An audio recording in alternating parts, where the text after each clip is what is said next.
Yes, we're back at it again. My name is Gilles Collins, and in the building, I'm always joined by the one and only Amani Green. Yeah, I'm here. Yeah, as usual. Today is a very special episode, by the way, because we're not bringing the usual, and we're going to be introducing him in a bit. But as usual, we keep it AHunned, and we're here to bring you the best. My name is Gilles Collins, Green Amani in the building. And I think we should go straight up and introduce our guest because he has a lot to share with us. Why don't you first share like a little bit about him before you introduce? Because he's done very, very, very, very great things. Yeah, sure thing. But who is a better person to articulate? Because, in our industry, it's very hard to define somebody with what they do unless they are like an artist or something. And the thing is, we all know him. Yes.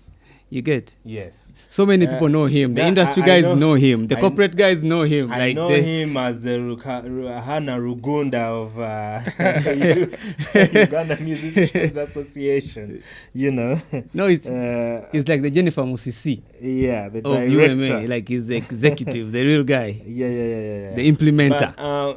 But, nonetheless, in the building we're joined by none other than Jeffrey Jeff. I liked it when I was watching a few of your podcasts and interviews, and you're saying my name is Jeffrey Jeff. I'm like, this is a cool name. Yeah. Yeah. You're most welcome to Keep It AHunned. Thank you. Yes. Good to be here, Colin. Yes. To someone out there who's watching you, who's wondering, okay, they say today is a special guest and everything. Who is Jeff in totality and in brief? Totality and brief can't be in the same sentence, but we'll focus on the brief. Yes. Yeah. The brief version, I am a creative industry advocate with a bias to music, but I also operate at the intersection of intellectual property, technology, and the wider creative industry. But today I'm here in the capacity of a hip-hop head, and I want to share a bit of our stories. Yes. And I'm glad to be here at Baboon Forest. Maybe a little bit of my background. Yeah. I started out as a rapper in the 90s. Okay. Back in the day. It's getting interesting. Yeah, I was a rapper, and I'll share a little bit more detail later. But then I transitioned to industry executive. And I've been in that space plus other things across the wider creative industry. Amazing. But glad to be here. Amazing. And we're also glad to have you here. So the genesis of it all, it's not by mistake that you're in this industry, because you started off as a rapper. So as a rapper, where does your journey begin? You wanted to be a rapper and probably be the best of the best. And, you started off like that. So tell us a little bit of what inspired you to be a rapper and how long. Or maybe he was just being a rapper for the fun of He's going to tell us. Yeah. But I think every time you hear somebody saying that they are rappers or they want to be rappers, it's usually to chase for something, the greater of it. The greatest achievement Yes. So, yes, Mr. Jeff, as a rapper, because right now people are going to be wondering, what? Yeah. Jeff was a rapper? How was it? What time was that? So I started out as a rapper in school, in my O-levels. That was in the 90s, around 1995. Yes. And that time it wasn't really about being a star. There were no stars. Yeah. So it was really about the vibe. Yes. It was we were part of that 90s hip-hop culture. Yes. Most of it spilling over from the US. Yes. At first we were just listening to hip-hop from our dormitories, from home, on tapes. Yes. And we were like, but this stuff is easy. We should be able to do this stuff. So it kind of just spilled over, and we became rappers. And but we didn't really understand the game. That was just the rap side of the game. The fun side of it. The fun side of it. Yeah. And it wasn't really about trying to break through. It was just having a blast and Yes. having something cool. Yes. And also because the culture inspired our way of life then, which Yes. wasn't just really rap. It was from the fashion to the Yes. way we did things, the way we spoke, the way we walked, everything. Yeah. Yes. And even the hustles that we were involved in, it was really a part of our lifestyle. Yes. So it was really not about major aspirations. I wouldn't even say we even understood what. Yes. Yeah. Because even in the At US, that time, you didn't think guess what? like it's a business. No, even in the US, the Yeah. biggest rappers that became really famous and rich that you'd aspire to, they were just starting out. Yeah. Yeah. Because I started taking interest in rapping the first Tupac album came out. Tupac, before that, was just a nobody who was just also recording demos. Then he Yes. got into trouble, went to jail, and then he recorded while he was in jail. Because the songs that he recorded before, they were just, lackluster. Yeah.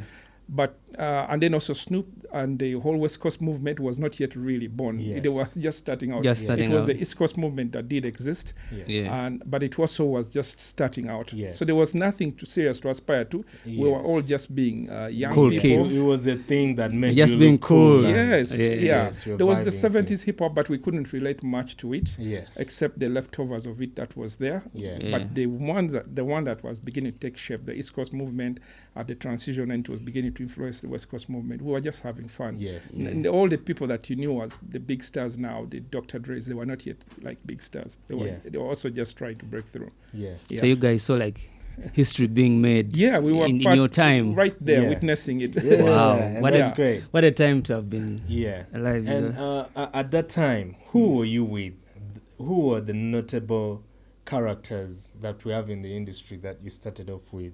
at that that are still time? actually there today. Yeah. Yeah, so I grew up in Jinja, Yeah. and I went to Jinja College that time, and the hip hop movement was not mainstream. Yeah. That's what you guys need to know. Yeah. At that time, there was no hip hop recorded in the first place. Yeah. There was only the few songs that were recorded were not even popular. Yeah. Most of it was just starting out. So there was not, except for the people that we grew up with, there was not much that you could publicly, it was the culture that was strong. Yeah. It was an Yes. underground, the hip hop was an underground movement connected by the music. Yeah. How we connected was during school holidays Yeah. and through the hangout spots in the nightclubs. That time there was Pulsations, there was all these clubs at Sabrina's. here. No, that was before Sabrina's. Sabrina's came like Wow. many years later. Because Yeah. whenever I'm I talking hear about like, stage one, the first and shout out to 90s. DJ Lawrence. DJ Lawrence is the one who always told me about Pulsations, and Yeah. in my mind, I was Pulsations like, is now, Yeah. 90s, mid 90s. yes, That was before the Sabrinas. Yes. Those came a Yeah, little yeah. later. yes, The karaoke movement Yes. brought Sabrinas, but Yes. before Yeah. there was the clubs, yes, and then there was actually rappers were just MCs Yes. at best in terms of performance. yes, Yeah. You'd get an MC sort of slot at like say a trance day yes, or a night session, but most times because we were young, we were only going to trance days. in Kadanke. The equivalent of Kadanke. yeah, Yeah, those first 5-6 years. Yes. That was the scene. It wasn't that big, yeah, but the listening scene was big. yeah, There were shops in all over downtown. Yeah. Wandige was very busy, multiple shops with a lot of hip hop. Yeah. Then there was Container Village. There was a famous shop like Context Sounds. There were several of them, and all of us used to go there to get the latest music. yeah, Then the other half of the music was there was the equivalent of what you have in these international schools today. But those days we didn't have international schools. There were amongst us there were some yeah. kids that used to have like parents abroad. So every Yeah. holiday they would go to the US. The US and Yeah. come Then back they with would like come back magazines. with magazines and CDs. So a big Yeah. part of the hip hop influence was through the magazines. The biggest magazine then was the Source magazine the source. in the US. Then there was Benzino. Benzino. yeah. Then there was the Hip Hop Connection, that is in the UK. Then later there was the Vibe magazine came. Yeah, the It was Vibe. a mix of hip hop and R&B, Yeah. but the source was pure hip hop. And actually, all the artists that got signed that became the big stars that we know today, we discovered them through the Source magazine Source. because Yeah. the Source was was tracking every major artist who was submitting a demo to a record label. Yeah. So they would know, because those days artists would break out if they recorded a demo. What we would call music today, those were demos that they would submit to a record label. Yeah. Then if the record label was impressed, then they would sign them. So we would get the news that, oh, this guy is about to be signed, this guy has been signed, that sort of thing, and we would read about them. There was no internet. Yeah, quite amazing. So since you witnessed the genesis of the industry coming up, because I want to lean a little bit more on the hip-hop side, because, you know, hip-hop has been underrated recently for some good time by probably people who we could say are ignorant about the genesis of it and everything, or have not been really reminded of what hip-hop was. Yeah, like how big hip-hop was in the country. So I want to ask you specifically, who was the first biggest breakout artist, or not even biggest, but who was the first breakout hip-hop artist in Uganda at that time coming up?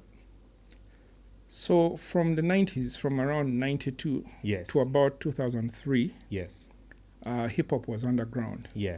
There was no mainstream hip-hop artists. Yeah. That's no what recorded songs.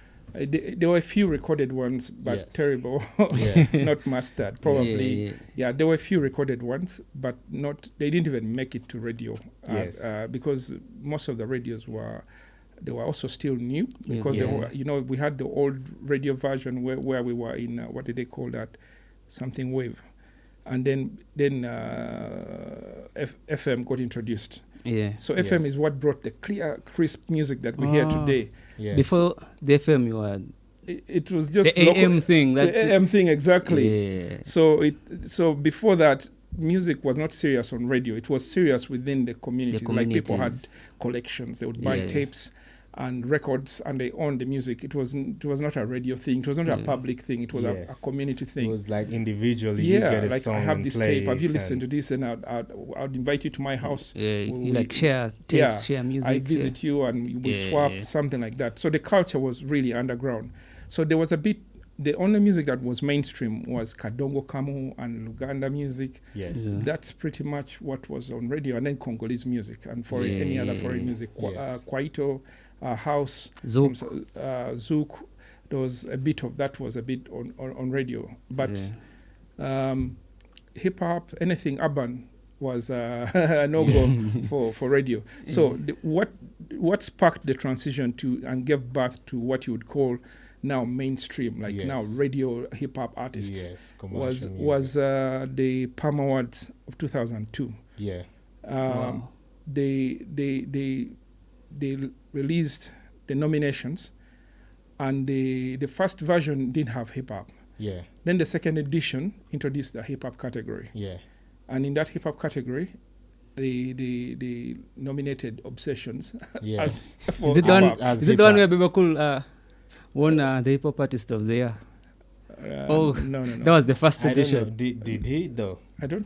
Somebody said people could won a hip hop award. No, it wasn't nominated. It was Obsessions. Yes. And Obsessions was a dance group like singing group. They were at first known as a dance group. Yes. Then around that time, they were like, why don't we put a voice to this whole act? Yes. So they went and recorded. But, it was not that good quality. But they already had a brand, a very good brand. So most of the guys then, there was a guy called Isaac Molindo who was running the awards. His understanding of the urban scene was very, very terrible. Yes. He didn't really understand the urban scene, but he wanted to bring it on board. Yeah. So they sort of rushed and they're like, this sounds like hip-hop. Hip-hop. Let's have it. Yes, give it hip-hop. So when we saw the nomination, because that was in the media, all the underground scene, we were like rats, every rat living in their own hiding like cockroaches. Then that nomination got everybody out. Yes. They're like, what? How can that be hip hop?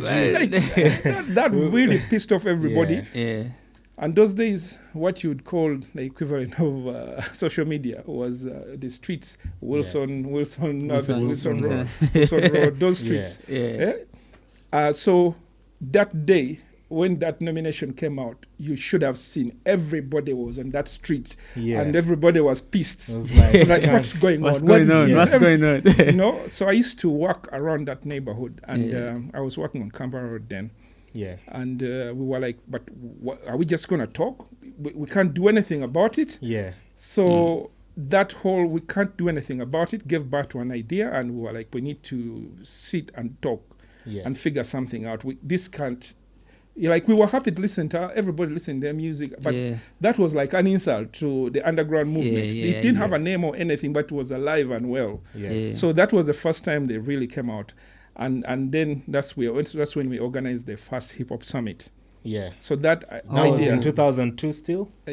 2003, I think, or Yeah. around there, three. It was Yeah. 3, if I'm sure. So it gave birth to the idea of the hip hop summit. Yes. Wow. So the hip hop summit didn't have a name at first. It was more like, let's meet. Yes. Let's meet, not like the usual hangout in the evening. No, let's Yeah. meet daytime and talk And while talk. we're sober and Yeah. Yeah. we're serious.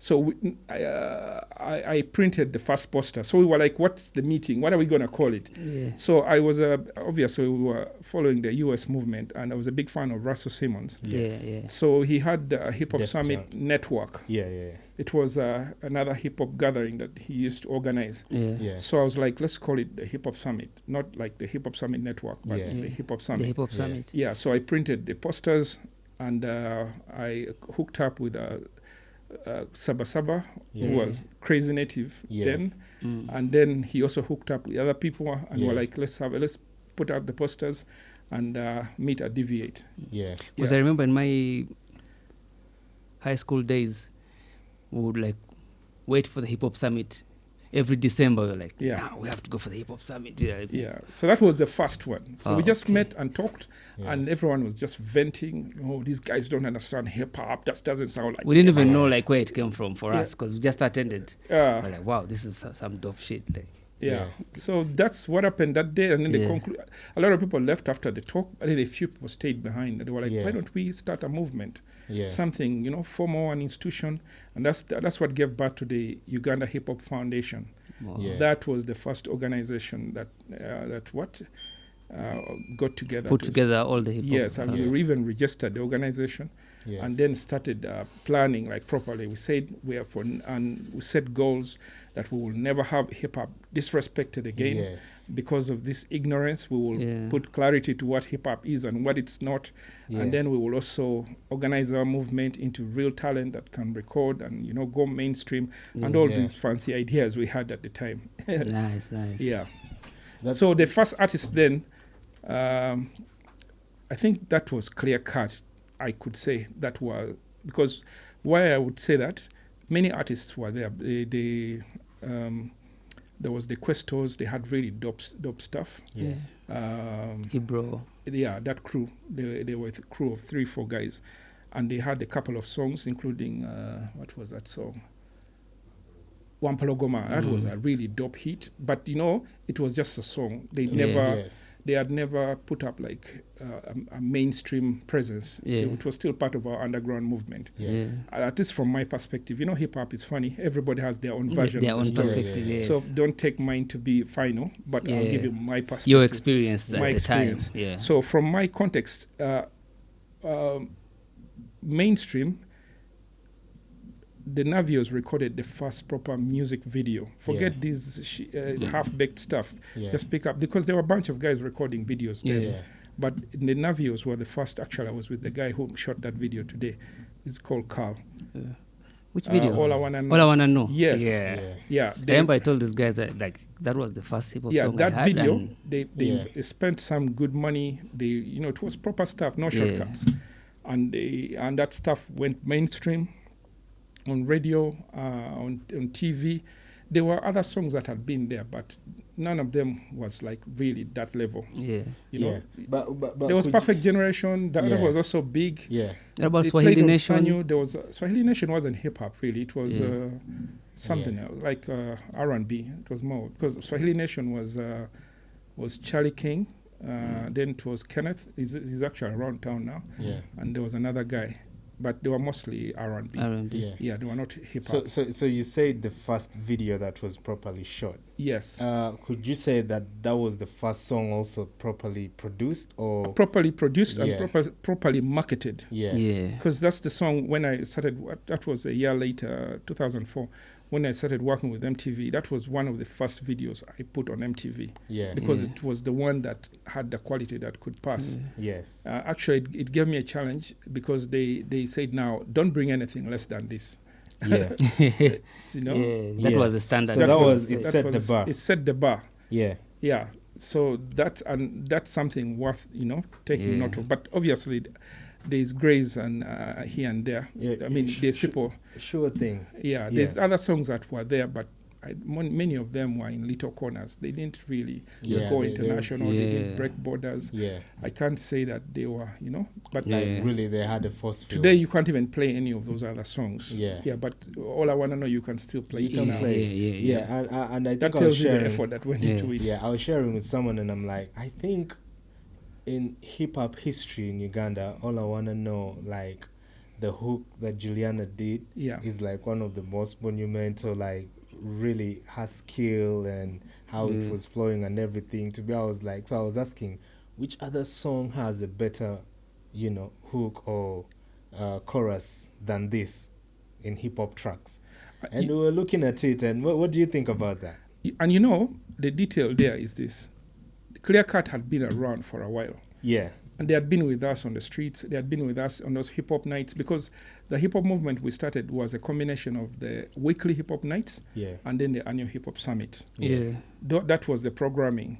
Yeah. And the Clear Cut crew, they were always with us on those nights. Yeah. But they were not recording serious stuff until that time. That time when So they, that was a song where there was strategy, planning. We need to do a real commercial release, yeah. feature a professional vocalist on the track because Yes. that was she was. It was Juliana well wasn't- executed. Wasn't like, part of the group, but it was a Yes. decision, like a commercial decision. Yeah. They're like, we need a vocalist because they were doing the usual rap thing where Yes. we just just flow Yeah. on spit the- from the let's beginning go all to the end. out. yeah, just spit non-stop, Yeah. That's the other weakness with hip hop sometimes. We just Yeah. love to spit non-stop. Yeah. But commercial, there are considerations, compromises. You make a little bit here and there Yeah. to serve something that is can cross beyond the hip hop community. Yes. So that song was one of those. Was where- one of Yes. those. Yes. Yeah. So before that song, even tracking back a little bit to Yeah. when you're talking about Saba Saba and all this, Yeah. because there is always that debate of who is the godfather of hip hop and Yeah. this and that. Mainly the Luga Flow movement. Like, Yeah, who started Luga what, Flow? What, Yeah. what would you like the genesis of from the times, because that's the most. Some of us don't even really know how Saba Saba really looks like. If I know Saba Saba. yeah, some of us don't know. Crazy like Native that. at the time. Yes. Yeah. Yeah. So, you who was there, what's your take on that, and who would you consider the godfather of hip hop? So let's break it down in two. Yes. There's the branding of hip hop, and then Yes. there is the foundations of hip hop. Those are Yes. two different things. Yes. The branding, there was those who gave it a name, Yes. like you'd say Luga Flow. Yeah. That was like a brand name for Ugandan hip hop. Yes. That came much later, Yeah. but it didn't create the content underneath Yes. the Yeah. movement and the Yes. flow. No, that was already there. I was Yeah. rapping in Luganda Yeah. as early as 1995, Yeah. 1996, 1997. I performed on stages many times. Yes. Not only me, so many So guys. many other Yes. Yeah, the Crazy Natives, they were rapping. They had their crew. Even Rionga, before he left, Yes. he was part of that movement Yes. that were doing stuff locally, and a bunch of Yeah. other guys. There were so many guys rapping in Yeah. Uganda, but it didn't have a name. It was just hip hop. We didn't really try to brand it Yeah. locally. No, it was just Yes. hip hop, and then some just preferred. Actually, the most common thing then was a mix. Some were rapping Luganda, others Swahili. Those two Yeah. languages. There was not much beyond Luganda and Swahili. Yes. Yeah. Yeah, there was a lots of people rapping in Swahili. Why? Because in the region, The regional hip hop in Swahili was also beginning to pick up. Kalamashaka was a very big influence Yeah. to that. The Kenyan Yes. groups, Yeah. Kalamashaka, and the other rappers in Kenya that were doing that. So some of that was spilling over. It was part of our community. So Luga Flow, in the context of the content, was there for very many years before anybody who has claimed it. Yeah. So I would credit Babaluku for the Yeah. branding. Yes. I would credit GNL Zamba for taking it to like Another level. We mainstream, could say Yeah. commercializing. commercializing Luga Flow. So Yeah. Babaluku gave it the brand name. Yes. GNL gave it the prominence that, Yeah, that, yeah. that The made it mainstream. Yes. Yeah, so it's a shared sort of credit. Yeah. Yes, the rest laid the foundation. All of us who were rapping in Uganda at the Yeah. time created There what is no single godfather for hip hop basically in Uganda. No, not in that sense, but we could say a group of people that contributed. I would say some of the dopest rappers were the Questos and that clique. Questo, Ibro. Ibra, those guys were dangerous. Was that the Bataka Underground? No, that wasn't Well- Bataka. Bataka was Crazy Native Yeah. and Shilling and Babaluku. DJ Momo. Babaluku, I think, was also an extended part of that. Yeah. And there was like about 3 or 4 guys, I think, with DJ the late DJ Momo. Yeah, yeah. And they formed that, but there were many guys rapping in Uganda. They were not the Yeah. only ones. Yeah. Because their names are usually so vocal in terms of the foundation and everything, so it gets some of us confused. Like, okay, what did they really do, and what was the transition? in between? Strangely, those guys didn't record much. Yeah. This probably as a group, Yeah. they didn't record much, but they Yeah. were very active Very on the hip hop active. scene. Actually, Yes. a very big part of the active hip hop scene wasn't about recorded music. It was Yeah. about picking up. There The were ciphers movement and and- freestyles Yeah, and all of battles.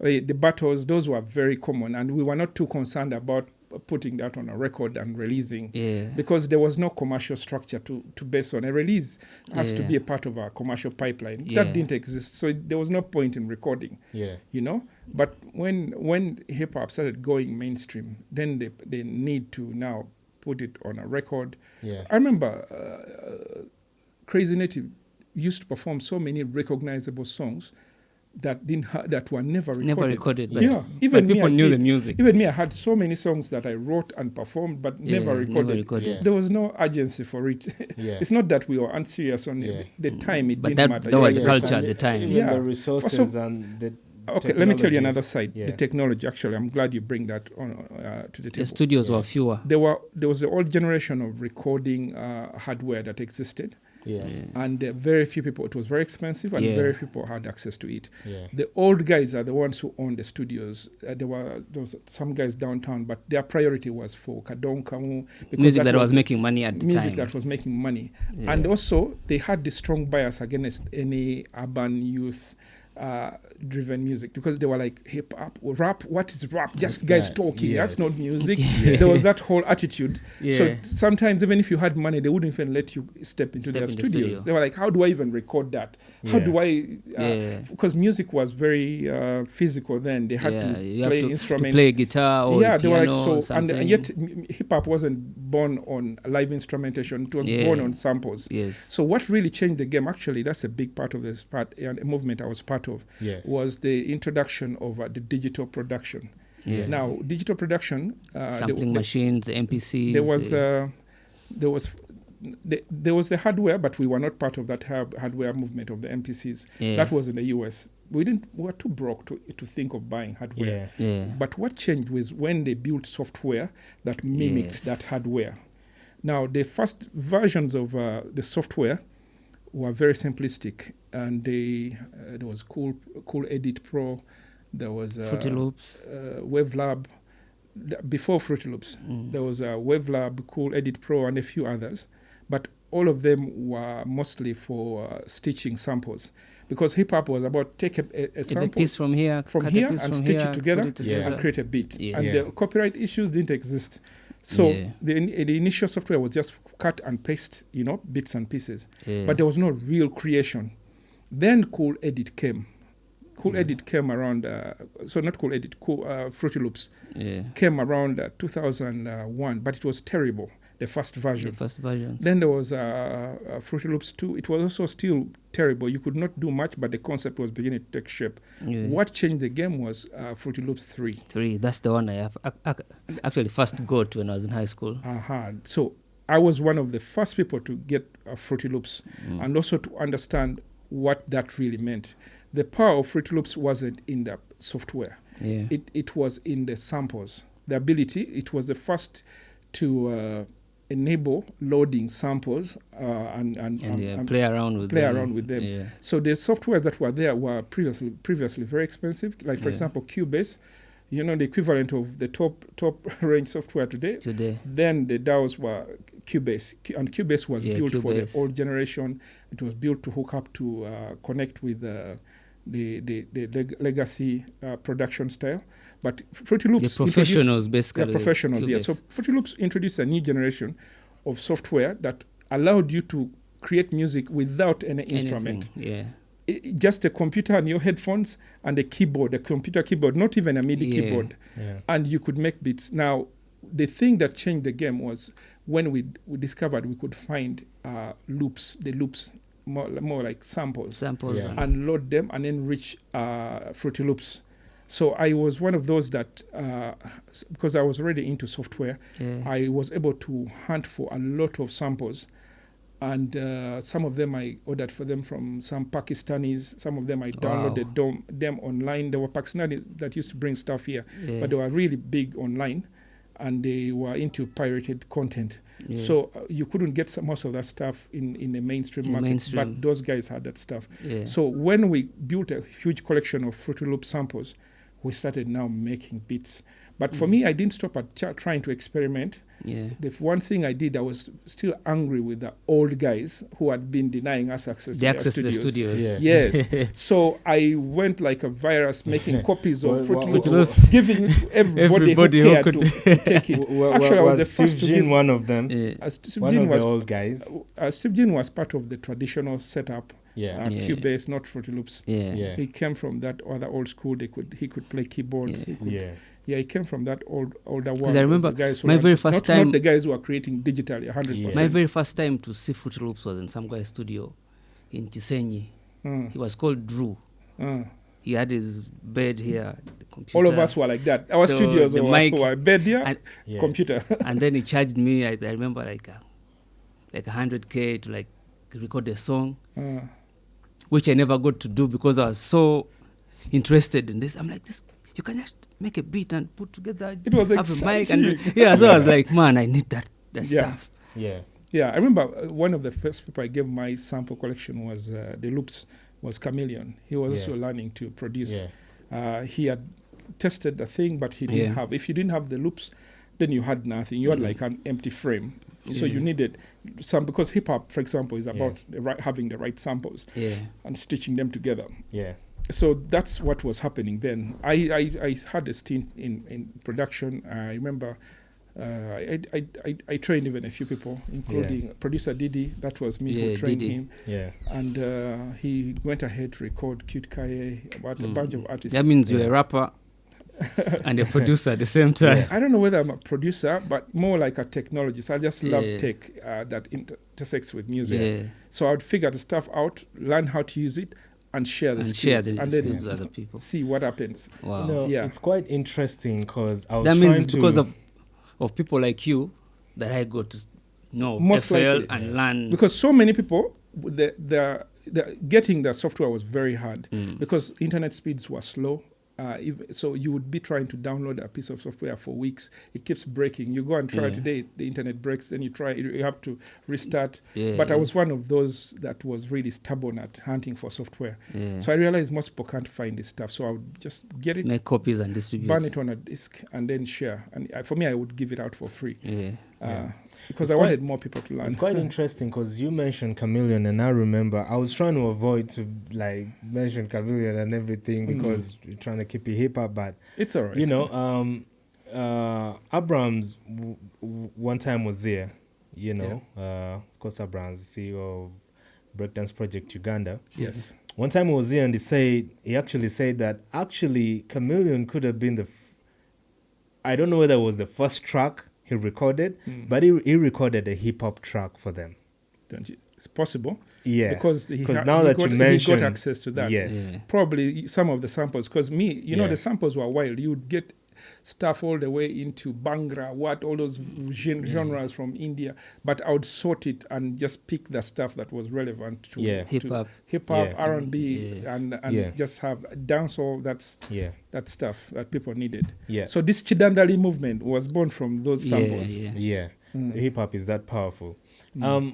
From the Hip Hop Summit, Yes. you mentioned Deviate. Yes. That's where you went first. Yes. So from the Hip Hop Summit to Deviate, who were you with at that time? And at Deviate, because we hear Deviate a lot. From like so many sometimes rappers. it has become a sensation, like, man, we missed Deviate, like, how could, Yeah. because the picture that is painted of all these places was, man, it was amazing, things were happening, guys would come through, the unity was top-notch and everything. Yeah. So from that time of the Hip Hop Summit, you choose to come up with structures and everything, see how to legitimize, the hip hop movement and everything, even with the music. So you go to Deviate. What happens there between the Hip Hop Summit and Deviate, and which people did Deviate give birth to first? That's a very good question. Yeah. So that first meeting, that we considered the first Hip Hop Summit, when everybody left, the real true hip hop heads that were serious about organizing, that stayed behind. And there was a small group of people, and that included Sanson, the fashion designer, rapper, graffiti artist. And then there was P-Tech, the late Paul Mwanda, who was the founder of musicuganda.com. And then there was Agaba, who was a hip-hop head, audiophile. An audiophile. And then he was also a DJ, and a hip-hop head in general. But then there was Crazy Native. There was Abrams. Abrams was slightly younger than us, but he was part of that crew that stayed behind. And who else? There were about 5 of us. DJ Momo. The late DJ Momo. He was not like fully at every step, but he was part of those people that were like, I'm with you guys. Whatever you guys do, I'm in. But the original crew was me, Crazy Native, Agaba, P-Tech, and Abrams, I think. Abrams. So from there, we agreed to plan an annual hip hop summit. And then 2, we agreed to have a weekly hip hop night. And we agreed to find a venue to host it that would be free. Deviate wasn't really free. We had to pay, so we're like, we need to hunt for a venue. So the following week, we started hunting for a venue, and we ended up at Sabrina's. So we went and talked to, what's his name? I've forgotten his name, but he used to be the owner of Sabrina's. And he agreed. We talked to him and pitched him and said, give us your worst night. The night where you don't really care and you just want to keep it busy. It was like, take up my Tuesday or Wednesday. So the first hip-hop night was, I think, Wednesday. Then eventually it switched to Tuesday. So he gave us the worst night, where there was no activity. No activity taking place. And we told him for us, we'll bring a self-contained night. We have our own audience, because we had a very active hip-hop community. So when we started organizing the hip-hop nights, we had our own people. They would just show up. There was no internet to market. There was there, but early days internet. But on the streets, the word would spread. It's on, and then everybody would be there.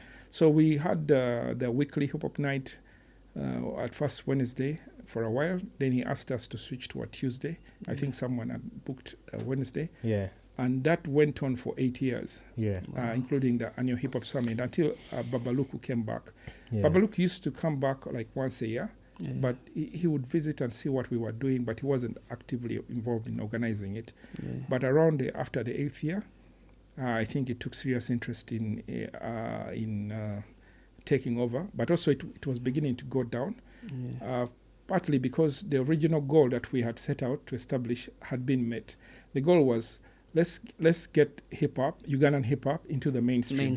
Let's get Ugandan hip-hop artists to become recognized and be booked on rosters just like any other artist, and that sort of thing. And pretty much that had really broken out, and the GNLs had already been established, the hip-hop canvas, all these projects had already kicked off. So when he came, we were glad that he was, taking over to continue from where we left off. We just had a little friction here and there on the Yeah. transition, but Yeah. but he did a good job. Sometimes you need to take power. By man. There was really none of that. Yes. Actually, there was an impression of taking power, but there was not It no was, need. It was literally like you had met your goal and things were like just somebody, smoothly we flowing. just needed someone and- to pick up from there and continue. to be And the when he face came, and we were all that. glad. Yeah. Yeah, There- but the only There's something issue, Big Sam said yeah, that there was a lot of money at the time from the companies, like into the hip hop scene. there were not a lot, but there was some. There were projects going on. Remember the hip hop canvas, the first one, the second one. There was a recognition that urban youth culture had commercial value. Yeah. Urban youth culture could be used to influence many things, including Sales and what? influence sales, could be used to influence health projects and many other things. So the companies had started working with us. Even that time, we were partnering with a few brands here and there, but sponsorship wasn't big, but they were coming through for small projects. The thing that changed the tide was that hip hop canvas, because it was GTZ that brought the funding, and there was something that had happened. There was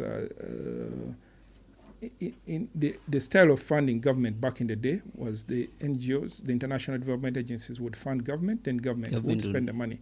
Then there was a corruption scandal, a major one. So the development agencies decided to start giving the money directly to the projects. Yeah. So then there was that funding to use the youth to spread HIV awareness. And some guy got the gig, and when he came on the street, he had no connections on the street, but he happened to know a guy who had the connections, and that guy happened to be Shadrach. Yeah. So Shadrach wasn't really a part of the organizing the hip hop scene, but he was one of the guys that were part of the scene. Yeah. Like he used to come. He was running at Tupala, and he used to come to the hip hop nights. They were running a record label. They had started out a record label. It was called Platinum. Yeah, but they hadn't done much. Yeah. So when the opportunity landed, they were like, this is it. So they were ready for it. Yeah, they were ready for it. So they had been seeing what we were doing. So they came shopping from all the talent that had been bred at the hip hop nights. Yeah. So they picked those guys. In fact, we had some scuffle with Shadrach. We were a bit pissed that when he came, instead of engaging us directly, it's like you guys have been doing stuff here, amazing stuff. Guys come in here, and then I show up, I pretend I'm appreciating what you do. Then I know, you guys are working with this guy. Then you still then behind the scenes, guy behind the camera. Exactly. I just get his number and call him. Instead of saying, guys, can we collaborate and do something bigger? Then I just get his number and call him. Next thing you know, dude is working with me somewhere. Yeah. So that's what Shadrach did. So we were a bit pissed, but we engaged and we talked. He brought us on board. Yeah. Some of us worked with him. I remember Senson supported him. And that happened, and we moved on smoothly. Nice. It's quite amazing. Before you went on to that, you were going to say, what was the challenge between the transition to when Babaluku came through, and what was their fiction? Like, couldn't you get along? Or that's a good one. Yeah. Well, so this is what happened. The first hip hop summit that Babaluku organized, we were glad that he was organizing it, and he promoted it. And back in the day, was that away from yours or picking up? It was a continuation of that, because Babaluku and Crazy Native were really close.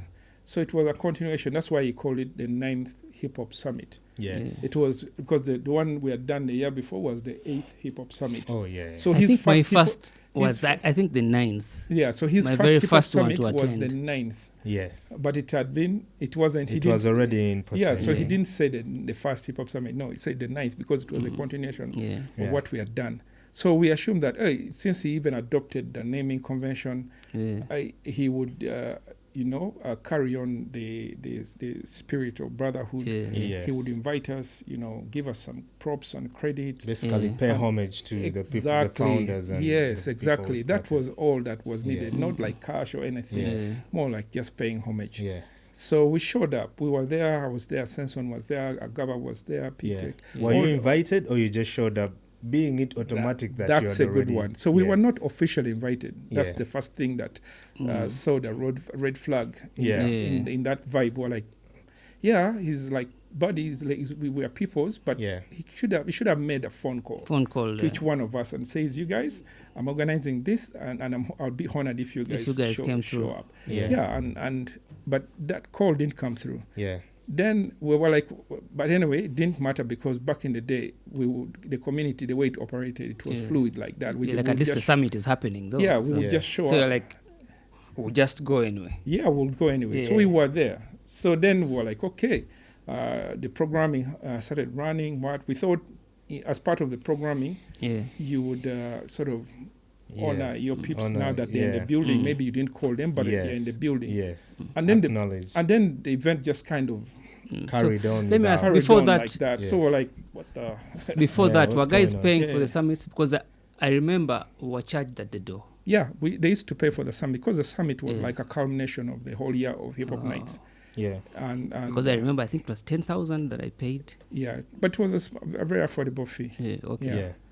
So yeah, we were pissed off because we showed up and we Yeah. thought we would be Recognized. Acknowledged and, recognized. you That, know. well, it's not a big deal. It's just a Yeah. microphone announcement. Yeah. Yeah.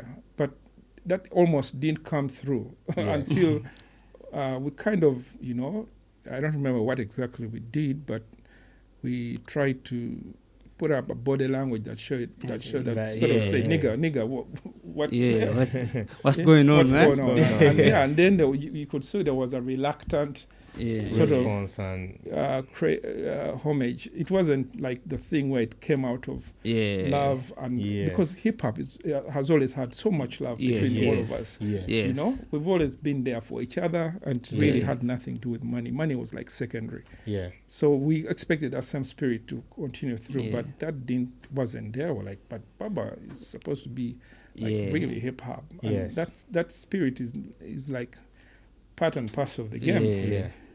So yeah, but there was just a bit of that. Yeah. But I think because there was an eagerness to prove that I'm gonna do things different, better. Yes. Well, like Yeah. that's all okay. You can do Yes. better, and that's okay. Yeah. But better is coming from somewhere. Somewhere, Yeah. yeah. Yeah. So You can elevate elevate to whichever height you want, Whichever but heights. at least There's the foundation. remember there's the foundation. Remember, Yeah. first of all, we Yeah. didn't name the organization the Uganda Hip Hop Foundation in the context of foundation charity. Yeah. No. The foundation was deliberate as a term to say, the beginning. Yeah, The yes, foundation. We have a structure for hip hop. Yeah. So that was the spirit in which that friction Yes. came from. Yeah.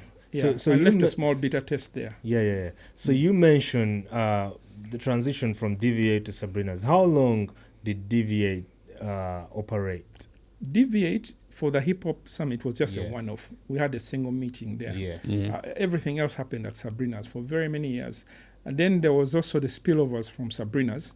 For example, you see, when we started the Sabrina movement, it was Yes. not about rap. It was Yes. about the hip-hop culture. Yes. And in the plan that we set up, we set out to promote hip-hop across the 5 elements as they were defined then Yes. Yeah. by Africa Bambata, Yeah. the Yes. KRS-One Yes. movement. Yeah. And we agreed everybody should take some direction. So I remember Senson took over graffiti. Graffiti. Yes. Latif took took over over fashion. fashion Yeah. and clothes designing. Abrams took over breakdance. Yes. Yeah. DJ Momo and Agaba took over DJing. DJing. Yes. So it was about teach the new generation. Yes. So everybody was doing that. Yes. So and they've been doing that ever since. So yeah. Abrams did so well with the The breakdance breakdance project. project. Yeah, it created so much. I really credit Abrams for his role. Yeah, It- sure it thing. brought Shout out so to him much- because I'm also a product of Breakdance Project. Oh, really? Yeah. Yeah. That's so good. Sure Yeah. thing. So he went on to take on the breakdance, but he needed to rehearse from somewhere so he could present at the Yes. hip hop nights. Yes. Yeah. So, but that So that which that's started how, as like, a rehearsal thing. The sharing thing comes Yes, out. that which started as a rehearsal thing became like a Became whole a movement whole- of its yeah. own. Its own. Yeah. And it grew so big. And we were more than happy with what. So in fact, by the time that original movement sort of died out, it had given birth to so many other Yes. programs. Yes. At the height of Samson pushing his graffiti thing, he was recognized internationally. He was one of the few people. I remember he was invited by the president of France and given the honor to spray graffiti at the France airport. Yes. Wow. Wow. Like, you can't put graffiti at the airport. True. That's like the place how they do you will shoot start? you. But Yeah. he was given the honor to do that Yes. because France also was very big on hip hop. Yeah. Yeah. They still are. They have a whole hip hop movement. Yeah. going Actually, on listen there. to a lot of French rap. Latif also went ahead with fashion. He was teaching so many people, Yeah. and he was doing that whole hip hop fashion. I remember thing. he could actually design the whole thing on stage. Yes, and he started those things back in the day Yeah. from those hip hop nights. Yeah. He would come and perform live there. Yeah. At some point, the hip hop nights were so big that all these other artists used to show up, including Bebeku, Chameleon. Actually, one of the few times that after they had started their beef, one of the few times that they met on stage together, it was on a hip hop night. Wow. Yeah. I have that picture, the last picture when they were They together. were together. Yeah, it was one of those hip hop nights. There's a guy had asked to help with me with pictures. I told him, Yeah. take that picture. It was a Yeah. moment Yeah. when they were hugging and they were Yeah. on stage.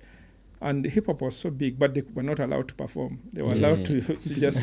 Just come Just share. come. So it was Yeah. literally like a privilege for them to be Yes, there. Yes, exactly. yes. It was a privilege to Yeah. just be Yeah. there, but they didn't have the privilege, didn't stretch to touching the mic. To them Yes, doing yes, their yes, raga yes. things. No. That was there was a level of purity that was like So we could Yeah. say today it's the reverse. yeah, it's a reverse. Obviously. It's now a privilege to touch the microphone from Yeah, from the other- Caribbean, the other genres. Yeah. And you talk about presidents. Through eavesdropping, I heard that you took hip hop to State House here the first time. I did what? You took hip hop to State Oh House. yeah. That was an interesting project. Yeah. So around 2011, Yes. Yeah. we were just hanging out and just talking about Uganda in general and what was going on at the time, and we got this brilliant idea. So it was about Independence Day, like a few days to Independence Day, Yeah. and we were like, yeah, and it's another Independence Day, and so what? Yeah. So we're like, but this Independence Day, we need to rethink it and question it.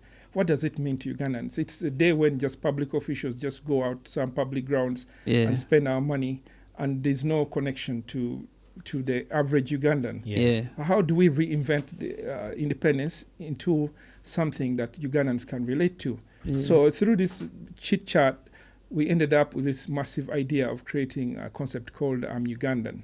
So that I'm Ugandan idea, we were so excited. It's like we had smoked so much weed. Yeah. We were so excited about it. We're like, Yeah. we're going to call it Ugandan Day.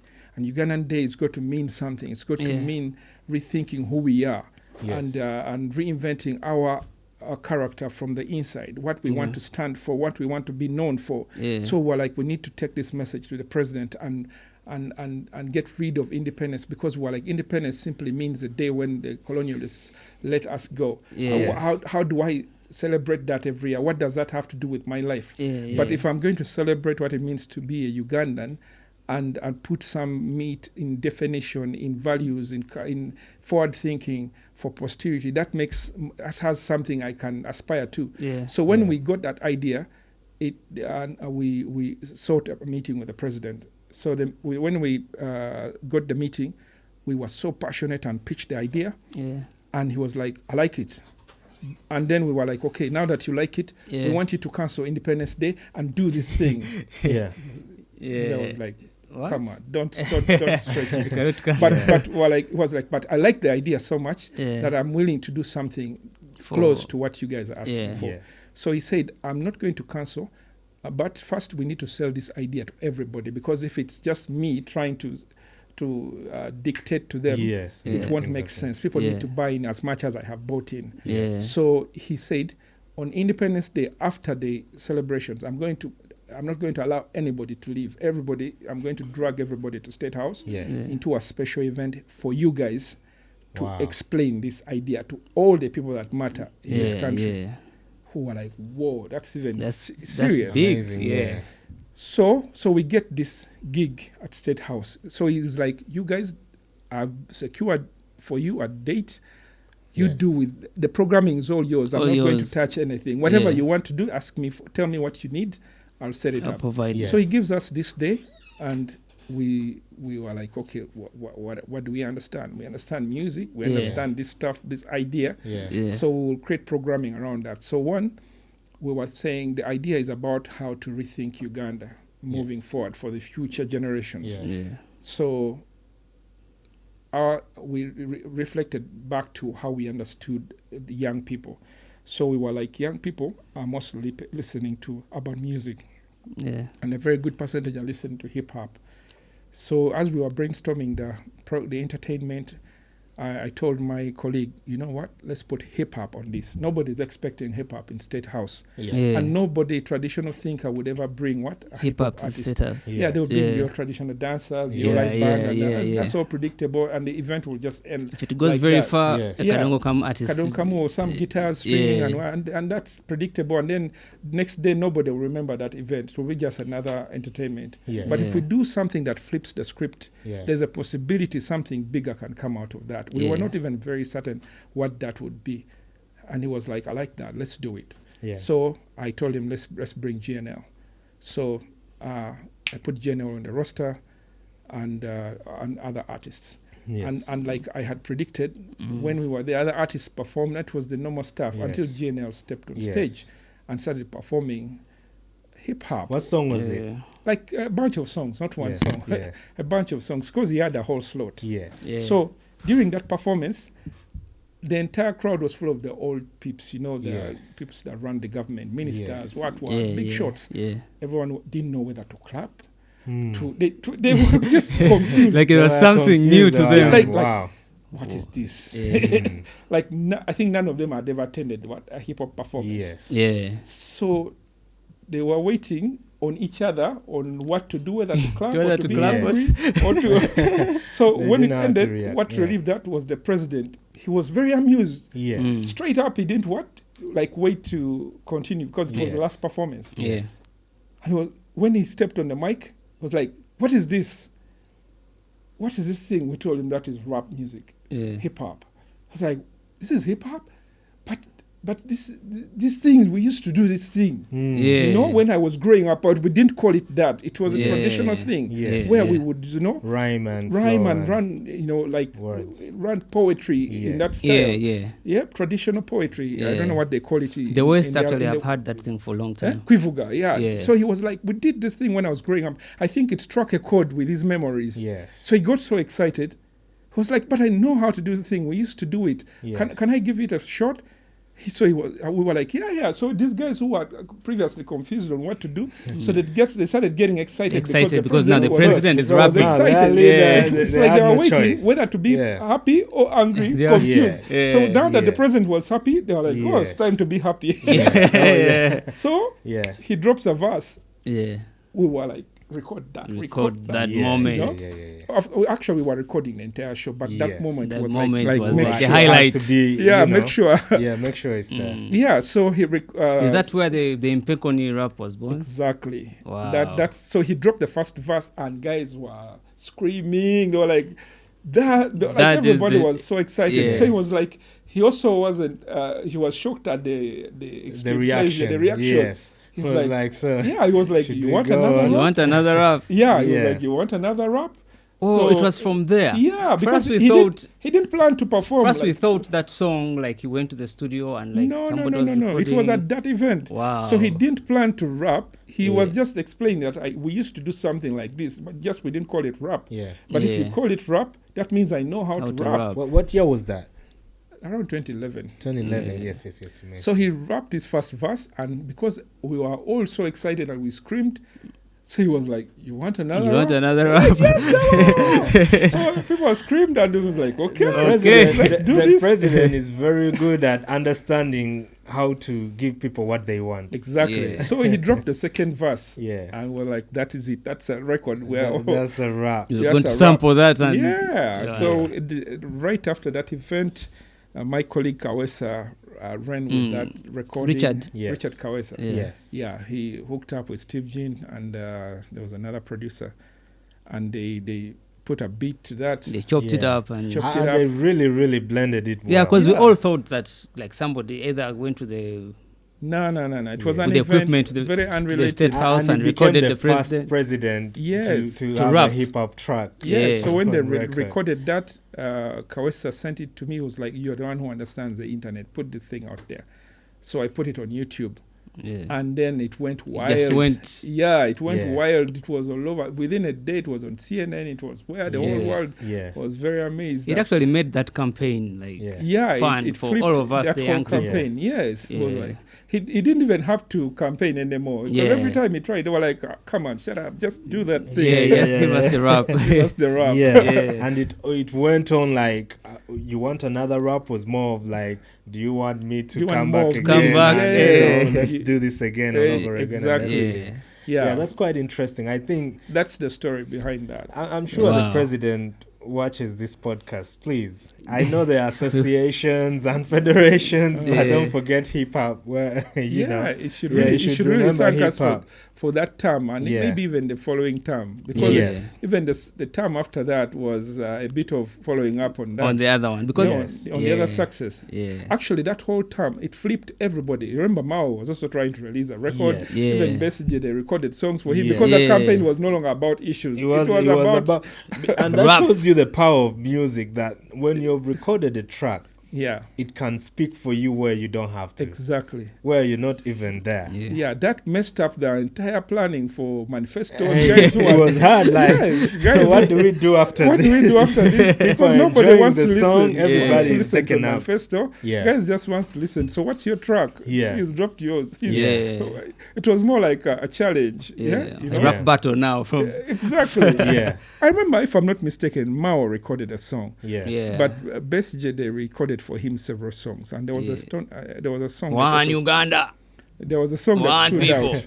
Yeah. I remember that sample. Yeah. They used it a lot. Uh-huh. yeah. Yeah. All thanks to hip hop. And Hip hop changed that and influenced a whole election. yes. Yeah, for Yeah. sure. So talking about the power of hip hop, then Mm. what is lacking now? Because when we talk about all the things that hip hop did, you know, then even, you know, with the presidential campaigns and everything, that means through hip hop you can have a voice that communicates to, you know, societies and transforms them in all positive ways, you know, even with the movement. You know, since you're there and you're here now, Yeah. in terms of hip hop and what it's regarded now, what do you think is the biggest challenge? What broke off from how it was moving then to now? So back in the day, hip hop was not like just a solo group here and there. There was Yes. a movement. Yes. Yeah. And the movement wasn't about rappers. It was about the hip hop culture. Yeah. And the rapper was just like another thing on the plate. Yeah, Yes. yeah. And One of the elements. one of of the the whole elements thing. on the plate, but we were Yeah. all hip hop. Yeah. And whether you were a hip hop DJ, hip hop in graffiti, we were like almost same level. Yeah. And we didn't have this sense of superiority because I rap and you don't rap. Yeah, yeah. And so that created a movement. It created a community, Solidarity. a community spirit, and it made a much bigger difference because we could do stuff collectively, even without money. We didn't have money, but we did stuff. Yeah. The problem now, and that spirit sort of broke, and that spirit used to cultivate collaboration. You know, Yeah, like yeah. guys did, like when we organized those first events, there was no budget. There was never a meeting to discuss money. I remember Saba would be like, "You're the guy on the computer, print those things." I was like, he didn't ask me where the money would come from. I'll just do it. Yes. DJ Momo were like, "You're the guy with the turntables. We will You provide the sound. the turntables have to be there." Yeah. He'll be like, I'll see what to do. Yeah. Like that's how the spirit was Yeah. because Yeah. there was a lot of community spirit, Yes. and that sort of broke. I see the love for hip hop is still strong. It's there, but the community spirit is not there. And I'm not really blaming anyone, but also with the times changing, technology. Back in the day, the reason why we used to connect a lot, there was no internet. So the internet was the streets would show up, and the timeline was deviate, and all those Word places. on the streets. Yes. So we would physically be on the streets together, hanging out and figuring out what just came out, who got access to what.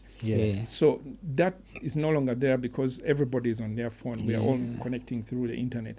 And we are not connecting too much. I know so many hip-hop crews in my neighborhood, in Nalia and Tinda, but I've never even met any of these guys. I would love to, for example, I would love to hook up with the Pyongyang crew, just to connect, but we have no connection. Back in the day, all the events we would meet frequently, and somehow we would now have rapport. That kind of broke, and we need to rebuild that, not through just talking and wishing, but deliberate strategy and planning to sort of build active collaboration. An active collaboration, but also a wider strategy to find something that sustains that collaboration.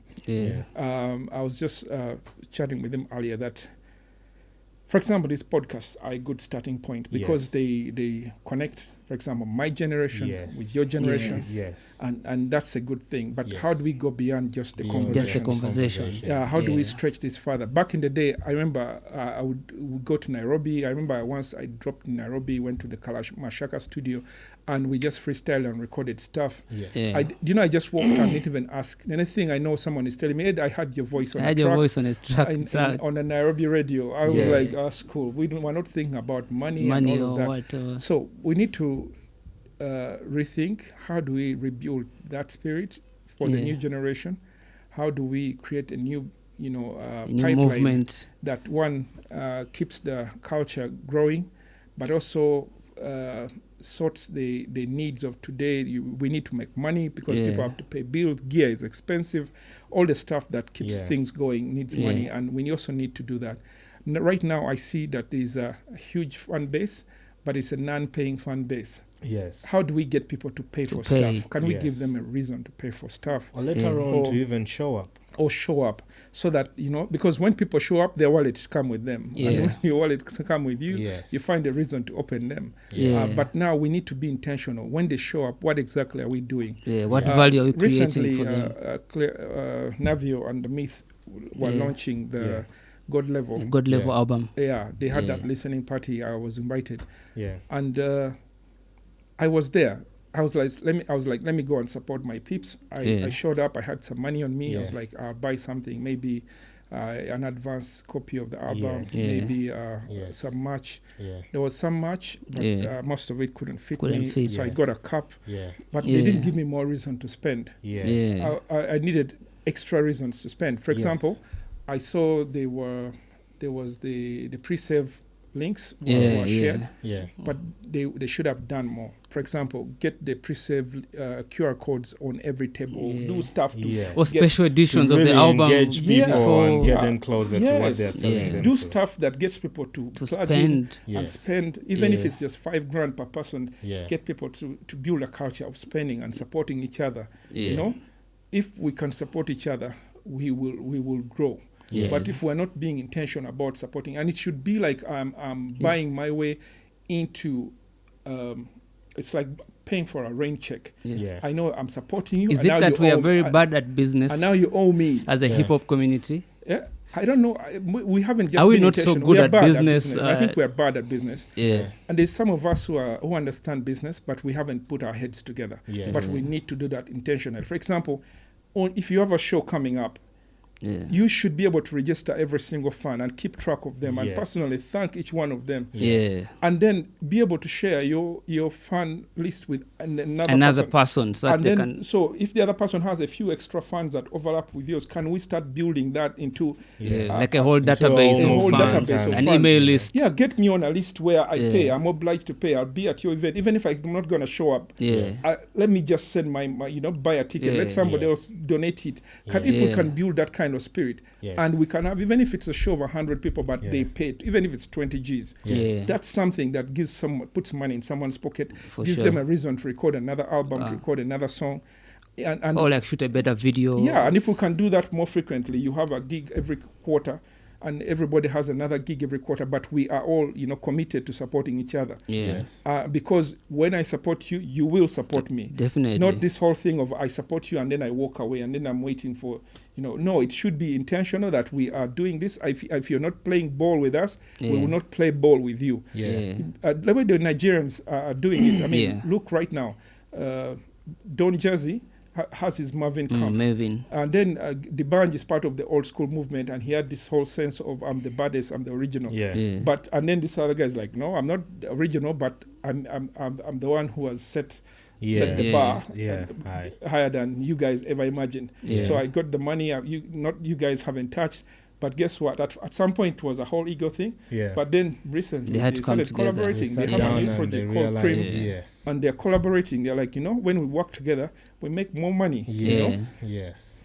So we need to do that intentionally. It can't just be something we wish. I was just telling him that this podcast itself needs to stretch into a virtual podcast. Yes. Yes. Let's get guys. I've been following the cypher scene in Nairobi. Yes. Man, that thing is wicked. There's like Yeah. 1,000 rappers, Yeah. bar after bar, murder, like stuff that is Going serious. at it. Yeah. I was like, how do we hook up with these guys? How do we Yeah. get these guys to show up here? How Yeah. do we go and support them as well? Yeah. Yeah. For example, Uganda has a better paying culture when it Yes. comes to concerts. Yes. Yes. We are already kind of used to paying for Yeah. concerts. Yeah, We- most it's, def. it's not something we debate about. The show Yeah. is there, I'm going. Yeah. Where's Yeah. the money coming from? I don't know, but I have to Yeah. be I there. have to go there. I have to be there. I at the have to event. figure out how to Yeah. pay, but I commit Yes. before I even know where the money is coming from. Yes. How do we collaborate that? I was just telling him, for example, Kenya is very big on streaming. That Yeah. means they are paying for their streaming Yeah. accounts. Yes. We are poor at streaming, but we are Subscriptions paying and for concerts. Yes. You get it? How do we swap that? Leverage. Yeah, how, both worlds. can they give us access to their streaming Their audience streaming, and so we that give we them can access make to money? our We give them access to concerts our and stuff. concert audience. Yes. Let's think of these things intentionally Yeah. and build bridges. Let's do these podcasts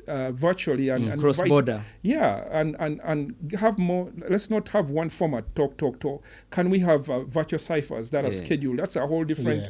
program. And feature guys in Nairobi this month. Next month, feature guys in Dar. Yeah. Another month, feature guys in Malawi. There are Yeah. rappers in Zimbabwe. Zimbabwe, All yeah. these countries. South It's just Africa, connecting with Yeah. them. And guess what? With hip hop, the passion. When you connect, you'll think that you grew up together and you Yes, the just connection is disappeared. really so tight. It's so tight once you Yeah. start talking, but there's always this wall. Like I don't know the guy behind that wall, but Yeah. the moment I go around the block and You and get to find hook out him up, and really. we'll be like buddies forever. Yeah. We've been buddies. That's all that's missing. Yeah. But that's happening because we're not being intentional. Yeah. Like for me, as part of my bigger music industry agenda, I have been intentional. I go out to events. I pursue events beyond our borders. Yes. I go and attend, make Yeah. the connections. On Monday, Yes. I'm going to Dar es Salaam for the Yeah. Mashariki Yeah. event. These other Pan-African events, I chase them. Today I was we were launching an interesting project. And one of the guys that came there is called Hamad Nsereko. He's a young guy. Yeah. He's very good at digital music marketing. He's an expert at playlist pitching. Yeah. Yeah. These are guys we need to connect with to improve Sure what? thing. Our streaming. Because Yeah. streaming is about playlist pitching. Yes. And if you don't have guys helping you to market, to push your music, how are you going to improve your streams? Yeah. It's, for example, we may be poor at mobilizing our people to turn up for concerts, but Yeah. many guys are listening to hip hop privately. Yes. Why don't they do that on streaming On platforms? streaming And platforms. unless we earn money from them, even Off if they the don't come to streams. my Yeah. concert, but we are paying privately Yes. from home. Yes. But we need to collaborate with other experts Yeah. to help fill those gaps. So at Yeah. least if we don't make money on stage, we can I make can it make through money off the streams. And Yes. and we can make that even from across borders. Yeah. There's a whole hip hop scene in Europe that is not very sensitive to, like they are open-minded. Like Yeah. guys in France, they are happy to listen to hip hop from anywhere. Yeah. Imagine if you introduce Ugandan hip hop to them. They don't even care that they don't understand the Yeah. language. Yeah. Sometimes the flow I is just listen to too a lot good. of French rap, Yeah. but they don't even understand There French. you go. like That's that. the Yeah. thing with hip hop. Yeah. We're not taking advantage of that. Yeah. We should sit down like we used to back in the day, have meetings discussing hip hop, not discussing a rhyme or a beat. No, Yes. just discussing how do we do How do bigger we things. get How to do the we next elevate? level? How do we from elevate? this? How do we up our game? We're not having having those kinds of meetings. We're having more on the ones on the creation. The problem is not talent. Talent is there. Too much of it. Now we need to create time for the other layers of the ecosystem. Should we say the biggest challenge could be because there is seemingly a huge gap between the older generation and the new generation of hip-hop artists and rappers. You know, of course, not all of them, but the biggest percentage you'll find that they don't get along. And in most cases, you're going to find that the young rappers are a little bit in terms of their articulation of what the things they say. They can't come off a little bit like downplaying the older generation or, you know, like maybe drop a diss or something that disrespect the older generation and makes them feel like, you know shots what? At the older Since I would love to, you know, help you out and show you how the game is, but how you're coming off is like you don't need me, and on top of that, you're disrespecting me.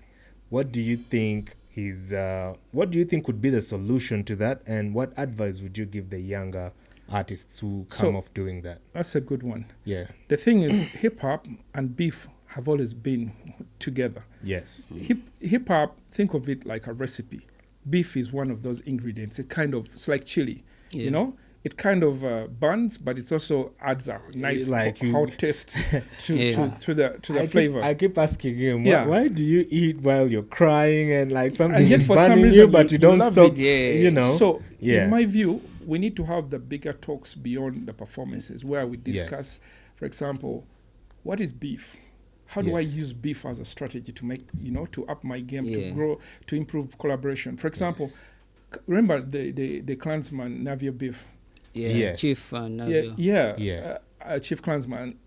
How that you actually commented on that. Yes, I remember I commented on that. I was like the real version of that wasn't nice. But if these guys had sat and said, wait a minute, we could make some money. Let's capitalize on this. Let's go sit in some dark corner, not tell everybody what we are doing, but we're going to continue scripting a beef vibe here. And, you know, so then when you script the beef, you will draw boundaries and be like, you know, you can't talk about my mama because when you hear this guy speak about that, it's more like hatred. It's like past beef. Real beef. It should be business for hip hop. Respectful as well. Not respectful necessarily. If it's disrespect, it's calculated disrespect. Because it needs to. If you put it that way. Okay, let me borrow from what the content creators are doing. You've been seeing what Chicken and this dude, shower.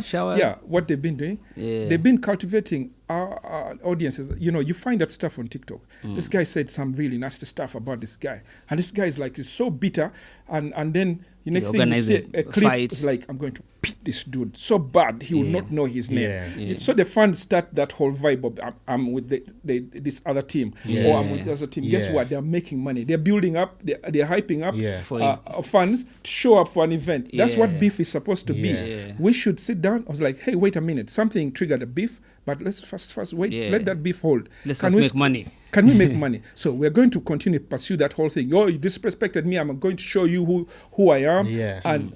And blue corner and the red corner. Red corner and who will script that stuff. Nobody has to know what the scripted script is. beef should be. And there's got to be a bit of that hardcore stuff, but not enough to like really be personal. But we have to make it look real. But we have to make it look real so that the fans start to what? Support this side and this side, but they're going to show up. So eventually, I would have loved to have an event where Navio versus Chief Klansman. You remember back in the day there was a Bobby Wine versus Bebe Cool battle. It was them. They had beef, but they decided to put the beef aside and make money. And we should be commercializing our beef in hip hop. It's good in that sense, not like in a nasty way where we're trying to murder each other or we're trying to. Or we're trying to, say stuff that crosses boundaries, but stuff that's good enough, thick enough to trigger, vibes that get people showing up, that gets people coming to pay for a concert or buying merch or whatever it is that we're selling. That is important. We need beef in hip hop, but even beef that is strategic towards a goal. And even if you don't really see eye to eye in real life, because we've seen that with Shiba and Cindy. A battle came through and make the money. We don't even have to be friends. Exactly, But we see an opportunity to make money, let's make money. In fact, if we don't even really hang out, as Yeah. friends, it's okay, because that means the fans keep It growing. keeps on both going sides. on and on, Yeah, and you know, we- we saw anything makes news now. Yeah. When you are in the same building, everybody's like, whoa. Yeah, the Let's see what tension, is Yeah, going to the happen now. yeah, the tension You know, and all of that. yeah. We should be maximizing Yeah. that. So we need artists who are smart and forward-thinking enough to understand the game at that level, Yeah. and they can sit with strategists who can script those things Yeah. and be like, okay, we're going to do this. We're going, yeah. What triggered that whole thing? This incident. Okay, we're going Yeah. to stretch that Yeah. into 3 months of Yeah. hardcore. We'll Yeah. release the Yeah. first one, the second one. And, we'll and- build, and I build think that up. Chief requested for a match though. Boxing I, match. I can talk to Navio. Yeah, please talk to him. He 'cause said if anyone can put anybody who boxing can match help. together. I like was that. That's yeah, what we should be he's, doing he's with up hip-hop. for it. Yeah. Really? Yeah, Yeah. up I'll for it. talk to He's Navio. down. Yeah, but you see, for me, Yeah. I didn't like the beat where it's like real beef Yeah. without Yeah. without a goal, without an agenda to Sure it. thing. But if It it's was beef more with a- personal with a business and, you agenda, know, it was more. He was personal. more like Yeah. hatred. You know, like Yeah. Chief had his reasons; they were legit. Yeah. For me, I felt like he crossed the line a little bit, Yeah. and but that's okay. But I tried to sort of step in, remind him that hey, Yes. Navio has really earned his peeps. Yes. Or whereas you're really mad at him, Yeah. you know, draw a boundary. It's like when Yeah. you're mad at your Yeah. your paps. Yeah, yeah. You can. You can't go all out. No, you can't. Yeah. You can throw a You ma- can a show your major- frustration. They call it what? You can throw a major silent treatment on your dad. Yeah. Like you don't talk to him, but you can't raise your voice. Yeah. You But get it? you know, it was there, and it was like I was actually a fan. Uh, You know, I was a fan, and some of the music I really love and everything. Yeah. But I think it was the altercation at the bar and That everything. You know, when it altercation was goes good. physical and everything. it was good and bad. Yes, it was yes, misused. yes. It needs to be It just utilized. went down the drain. Yeah, I think we need we're to the revive ones who are it. trying to bring it back to life. We in need a way to bring or it the back, other. but in a way that is Yeah. productive in to a way the that is culture. productive. Yeah, let's put Yeah. them in a ring. Yeah. I'm sure that Yeah. would be Sure a very thing, good because- fight. Celebrity match. A celebrity Because match. honestly, these guys are doing what we're supposed to be doing, and they're not even like doing We're actually it. seeing them make money. You understand, and we don't yet we have replicate the same brains template. to Yeah. really structure it in a way that That's it's the a thing. And what's funny is people in hip hop are really smart. yeah. You know, writing Very rhymes smart. is not easy. Writing bars is not easy. Yeah. When you study that stuff, you're like, what? This stuff is like, you know, Yeah. a guy like this is equivalent of an author of a book. Yeah. Yeah. And yet, for some reason, we're not using those smarts to make money, to do Yeah. things that are beneficial Yeah, sure to thing. the community, It to the just- hip hop. People fight and go back to being broke. Broke, They can't afford what is that? transport. They No, can't no, no, afford no. this We- and we that. should- All Can't those afford things. even just We treatment. should Yeah. cultivate the beef towards some kind of Yeah. beneficial ending. Yeah. and sell products In- through that. Exactly. You So know. me, I would be happy to, you know, Yeah. push the Navio Yeah. chief what fight Yeah. or anything Yeah. else. Yeah. Or, you know, or some Yeah. kind of lyrical face-off or stage. Things like that. Yeah. Sure thing. You've been at MTV. Yeah. You know, you've worked there, and a time whereby people were debating on how can we get international and all that. It's even amazing to know that we had some people in the inside who were trying to influence. Yeah. And, you know, I saw somewhere where you mentioned that you were the first person to bring Nigerian music here. Yeah. You know, how was that like? And at MTV, how do these structures, how did they work at that time? Because our atmosphere when it comes to mainstream media here, TV and radio, it's kind of like not so intentional in terms of pushing the music and, you know, of course they play, you know, they entertain the audience and everything, but to make sure that, you know what, we need to make sure that our music is played and reaches people, and then even outside it can be heard, you know. So with MTV, how was it influential? Because it was like a privilege for artists to be played on MTV. Yeah. Yeah. So with MTV, they have a structure as a brand. Yeah. At that time, a brand was like the specific edition of MTV that we had here. It was called MTV Base. MTV Yeah. base. MTV Yeah. Base was targeting like urban youth culture, Yeah. of which the primary culture is hip hop for Yeah. urban youth culture, and anything that spills over within that. So Yeah. because that's what their business thinking arrived at, we became a beneficiary of that. Yeah. So then they helped us by setting standards and saying, okay, we're going to play your videos, but, Yeah. but then you need to have This kind of this level. kind of level and all Yeah. of that. So my job was really to enforce that Yeah. but also to help cultivate that. Yeah. The opportunity in that was us recognizing the opportunity, but also, playing ball with that very early. Most guys didn't care for that stuff. Like most in the mainstream music industry, they didn't really care for that. It was the hip hop artists who first cared about shooting a quality video. Yes. The Kadom artists were like, why do I need that? Nobody. There's a famous line that nobody asked me for fireworks. I think that was it was, I think, Ronald Mainja. Back in, there was a time when they were telling, now that your concert is coming up, we need to make it like really look fabulous. So we need all these gimmicks, fireworks. And I was like, okay, let me check my phone through my funds and see who asked for fireworks. I was like, nobody asked for fireworks.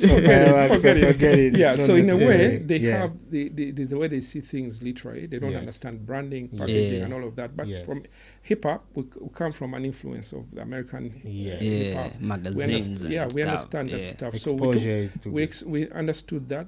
And you made good use of it. The look, the way the videos were shot, and all of that. And MTV was about that, but I think it was too early. But also, we were not it was not exclusive to us. The Nigerians were part of that opportunity, the South Africans, and they were moving faster than us. For them, they really took it up. The thing with them is that wherever there was one Ugandan trying something, there were like 20 Nigerians trying to do that. Remember, we are just like 45 million Ugandans, and there's 200 million plus Nigerians. So wherever there's one Ugandan trying to do something, there's another 10 Nigerians trying to do something. So before you know it, they started dominating a playlist. Because where we submitted one video, there are 100 videos that come through every week. They had at least 10, 20 which were matching the quality. Yeah. So in a way, and also, the business model of these international television networks is that they see where the market is active. Because for them, they don't go for the small advertisers, they go for the major advertisers. Major. Because they like to have clean programming, so they don't want to crowd with many advertisers. So they'll go for brands like Nokia, what, who are willing to pay. And these other markets that dominated eventually, won the day because they had more content coming through. What does that mean for us today? We could borrow a bit of that script and use that because those opportunities are still there. It's just that we haven't sort of progressed from that. What do I mean? For example, today, one of the things that you need to do is to really stand out with, for example, you need to win awards. To win awards is a bunch of paperwork, a bunch of preparation profiles, what. Your local artist doesn't care for that stuff because, first of all, more than half of the artists out there are illiterate even. They really can't read and write properly. But most hip-hop artists, they are writing bars. That means they know how to read and write. Writing bars, poems. Yes, they can read and write. We talked about the same thing yesterday whereby... So a guy who is writing rhymes can read applications. He can file more applications for awards. But they are not doing it. What we need to do is get those people who understand this stuff and show them. I understand awards, that stuff. festivals. Festivals. Apply. There are calls out there. Your average guy, local guy, doesn't know how to read a call and respond and follow the script for the call. Even but some a rapper grants can read because he writes rhymes. You know. So, but we are not taking advantage of that. We need to. We have the skills already that qualify us to take up those opportunities, but we are not looking at those opportunities. We need to do more of that. I mean, that's an open call for anybody who wants that stuff. I can teach people to do that stuff. We need a masterclass of that because it is... Because what got us to break through in the first place was, for example, while all these guys were busy trying to shun us, before you knew it, we were the ones, our hip-hop was on international TV. The news was coming back to these guys. The CBS guys, all these other radios, like, what? Are you going to, it's on, what in America? Who? Like, these guys that you guys don't respect. Like, what did they do? So that's how we earn the respect. So we can replicate that script today by taking on these opportunities in the same way. You know? How difficult can it get? Because right now, unfortunately, I would say unfortunately, we still have artists who don't care about the quality videos that they make because they just want to put out, a video and, it is, the song is out, that's it, whatever it happens, You know, so what do you think? What's your message to such artists that even now, yet then, quality was needed? How about now? I think it's not fair to say they don't care about quality. There's a very good number that do care, but they don't have the budgets to do the quality. Yes. Let's separate those who care but are too broke to actually afford it. And those who just don't care. Yeah. The thing is that those who don't care eventually grow and join the other guys. And start Those who caring. care but don't have the budget eventually grow and join the other crowd that doesn't care. Because when you do something for too long, you become You it. get frustrated. You become that thing. Yes. But if we can get into music business training, understand what can you do, because guess what? Even the music video format is dying. You know that. Yes. Long form music videos are very expensive. Like short form. Exactly, and short forms are and very then cheap. marketing them as I well could is be expensive. in this corner and release a TikTok video that will not go viral. Yeah. So which means that excuse about cost has really gone is dying slowly. Yeah. So that is a new opportunity, and a lot of hip hop acts are very creative. You know, you don't need to be in a fancy location. Now there's AI, there's all these new tools coming out. And actually, speaking about the budgets, there's this thing you're trying to push, the SIMPA. Security. Interest in movable property registry. So imagine I have like an album produced, and I want like funding for to roll out the project. Can I go with that to the bank and get a loan? Yes and no. Yeah. We have the law that supports that. Yeah. Let's go back to the basics. Yeah. To get funding using security, traditional security, what the banks do is they ask for land title. Yeah. But there's two kinds of collateral. There's the fixed collateral, like land, it doesn't move. And then there's movable collateral, like movable security. Your car, your TV, your speakers, all of this stuff that has value. So to separate those two, there's a system. For example, with government to value the stuff that doesn't move, there's a valuation. The assets. There's a valuation system for land. Yes. You know, they have surveyors, then they have all these guys who do have that expertise there. But now for movable property, there's also a system. Government created a law in 2019 called the Security Interest in Movable Property Act, for which they created a system called the Security Interest in Movable Property Registry. That is like a thing in URSB, where if you have an asset, you can go and register it on the system, so that when someone loans you money, they have created a record with government that says the thing has been attached. If this guy that fails to pay me, I'll collect it. This is the legal mandate that gives me the power to do so. How does that translate into, for example, IP, intellectual property? The same law has a provision for intellectual property as a security or collateral. And the thing is now for us to understand how that works. Now that part we haven't put in effort. Then there's also the part of the financial institutions to also come on board. The good thing that is already beginning to get reorganized. I'm one of those people who is taking lead in that because discussion. I already see you so pushing what we are it. doing is help translate the dynamics in IP to how they understand it with physical stuff. So translating to a bank, that if this guy's music gets securitized, what happens when he fails to pay? What do I do with it? Because the guy doesn't understand music. So we're building the frameworks that make it possible for them to recover. Because usually the issue is recovery when things fail. So we're working on that, but the simple version is document your music. For example, if it's a speaker, you want to take it as a collateral, prove that you own it. Proof of ownership is the first step. You have the receipt. It has your name. So you can take it to the bank and say, this is my speaker. This is my property. I bought it at 2 million. I just need you to loan me 200 Gs. That's more than enough for you to recover in case things go wrong. So here's a copy of the receipt that proves that I own it. Then the guy can chill. Yeah. How do you translate that into music? Yeah. You need to distribute your music professionally and understand your music as intellectual property. Yeah. Music as intellectual property has two sides.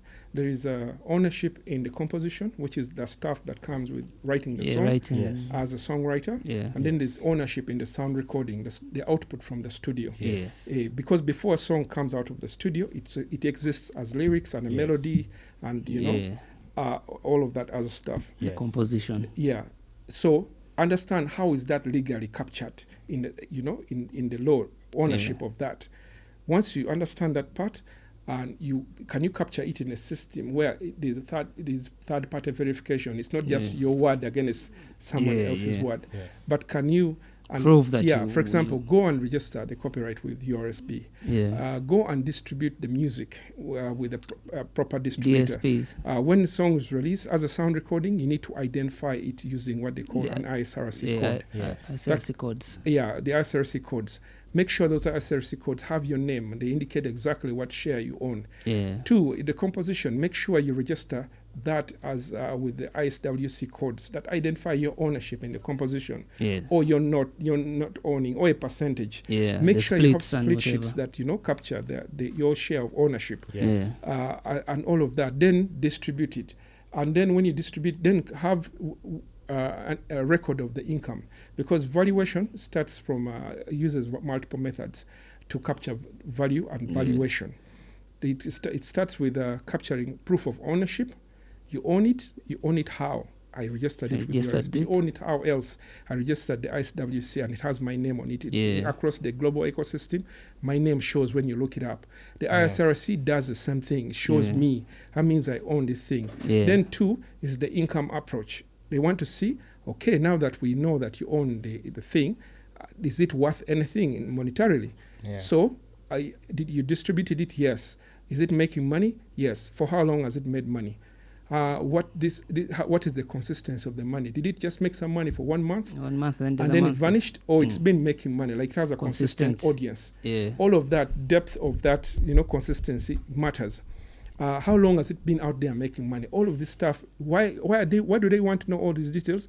Because they're about to loan you money that is going to be based on the credibility of this thing. So you're telling them this song will pay itself back, will pay back the money. But that song only was a hit for 3 months. 3 months and then it disappeared from the market. So that's not worth what? Attaching as collateral. But you have a song that you released 3 years ago. And when you go back, it still has people streaming it now. That's worth something, because that's the value I've captured. You know? So all these things, when you put them together, they create the true value of a song.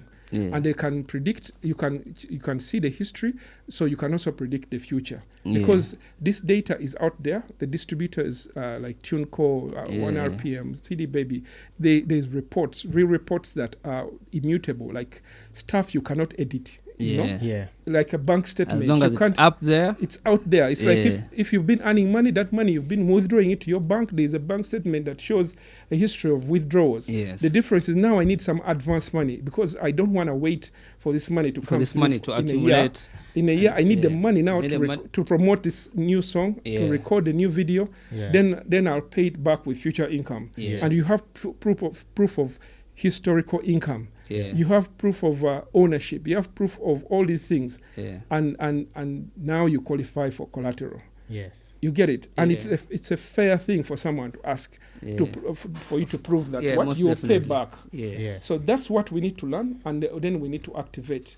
Actually, I run a company called Black Canvas. It's a label services company, and we do that stuff to help you document that stuff, enter it into the global ecosystem, then start the monetization, and then also licensing.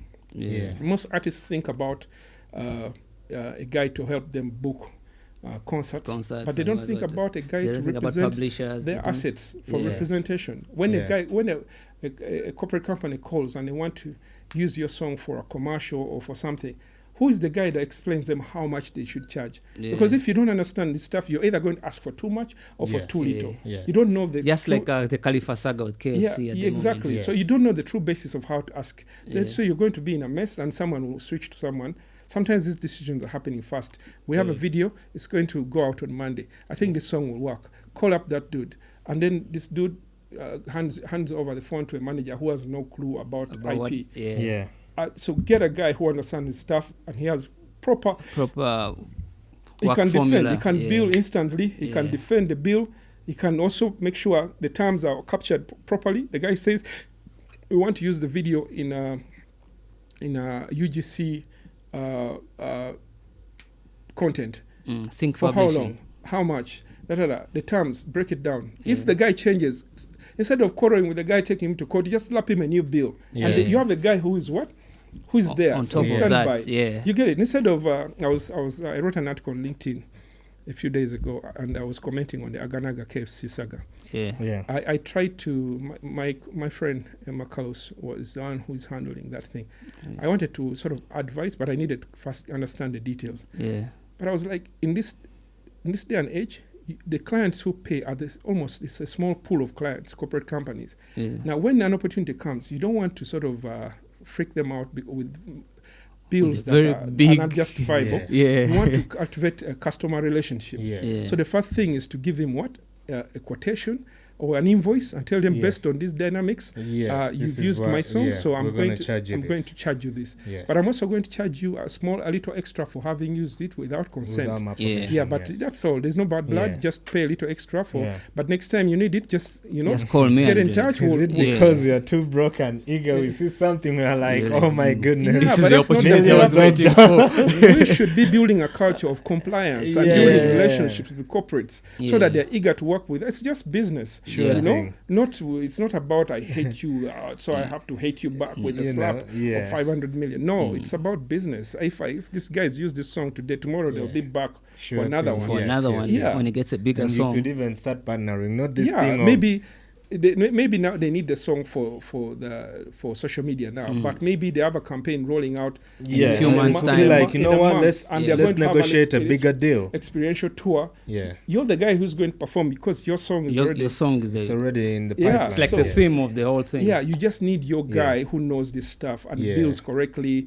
and he will talk to the agency in the language that they Yes. understand, and he will No be- malice at all. No, no, you know, no ill malice, will. just business. Yeah. Proper Yeah. billing and justification for any premiums that need to be activated if necessary. All of that stuff. Yeah. That's what we should be doing. So where can they find Black Canvas? Black Canvas is Mainly the rappers, hip hoppers, and the well, general musicians that So- need those services. We're a digital company. Our website is blackcanvasmusic.com. Yeah.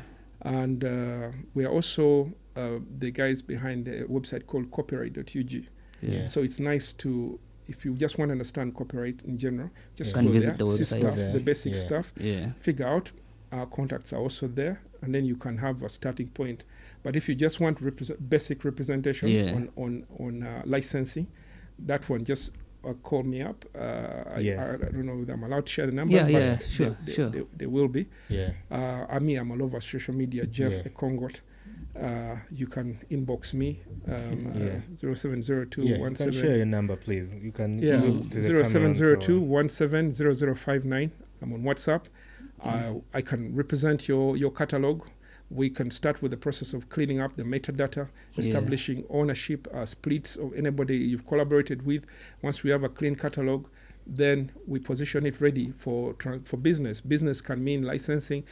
Business can mean selling it if you want to sell, and any of that. But also, there's money apart from just banks and all of that. There's money from distributors these days. Almost all of them are now offering advances. An advance, yeah. Yeah, that option is also there, but that works when your catalog is clean. Yes. Yeah, because they And want when you're to know. consistent with your work. Yes, so you Yeah. need to work with an expert to help Yeah. you clean up that stuff. Basically legitimize your Exactly. I work very intellectual closely property. with the CMOs, with UPRS. Yes. I was very involved recently with the planning of the distribution of royalties, so Yes. I'm really close. I can advise on how you can position to best earn royalties with the CMO, how you can position to best earn royalties with distributors.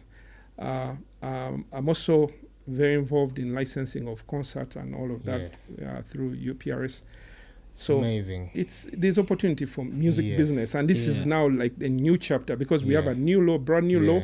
Yeah. Anybody who's ever been serious about music, This is the This is time, the time. to rewrite the rules, now. to write a Yes. new you Yeah. based on the new terms and new rules. And I have the blueprint for that. Yeah. So we can talk. And we have you, and through collaborations and partnerships, we'll definitely link up and see Yes. how to involve other people who may not be really able to. Because I don't know why I wouldn't say Ugandans, but some people fear things to do with websites. When you tell them go to this website, they're like, man.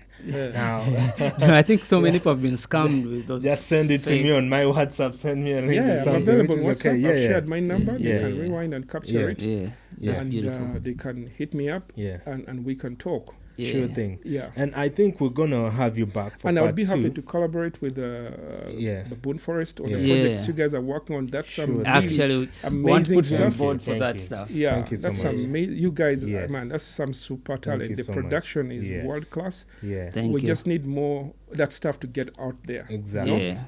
And and we're gonna have you back for part two because there is a lot we're supposed to share, but time is not on our side Yeah. in this case because there is a lot to do with the Uganda Musicians Association, Federation and the Association, copyright and all saga, those things, the- and all those what- things. So we're gonna save that for part two. But 2 or 3 things that I would like to ask you. At that time you were promoting music. Arts in general at the British Council. Yeah. Yeah. Are those Were programs you the guys that behind still, WAPI? Yeah.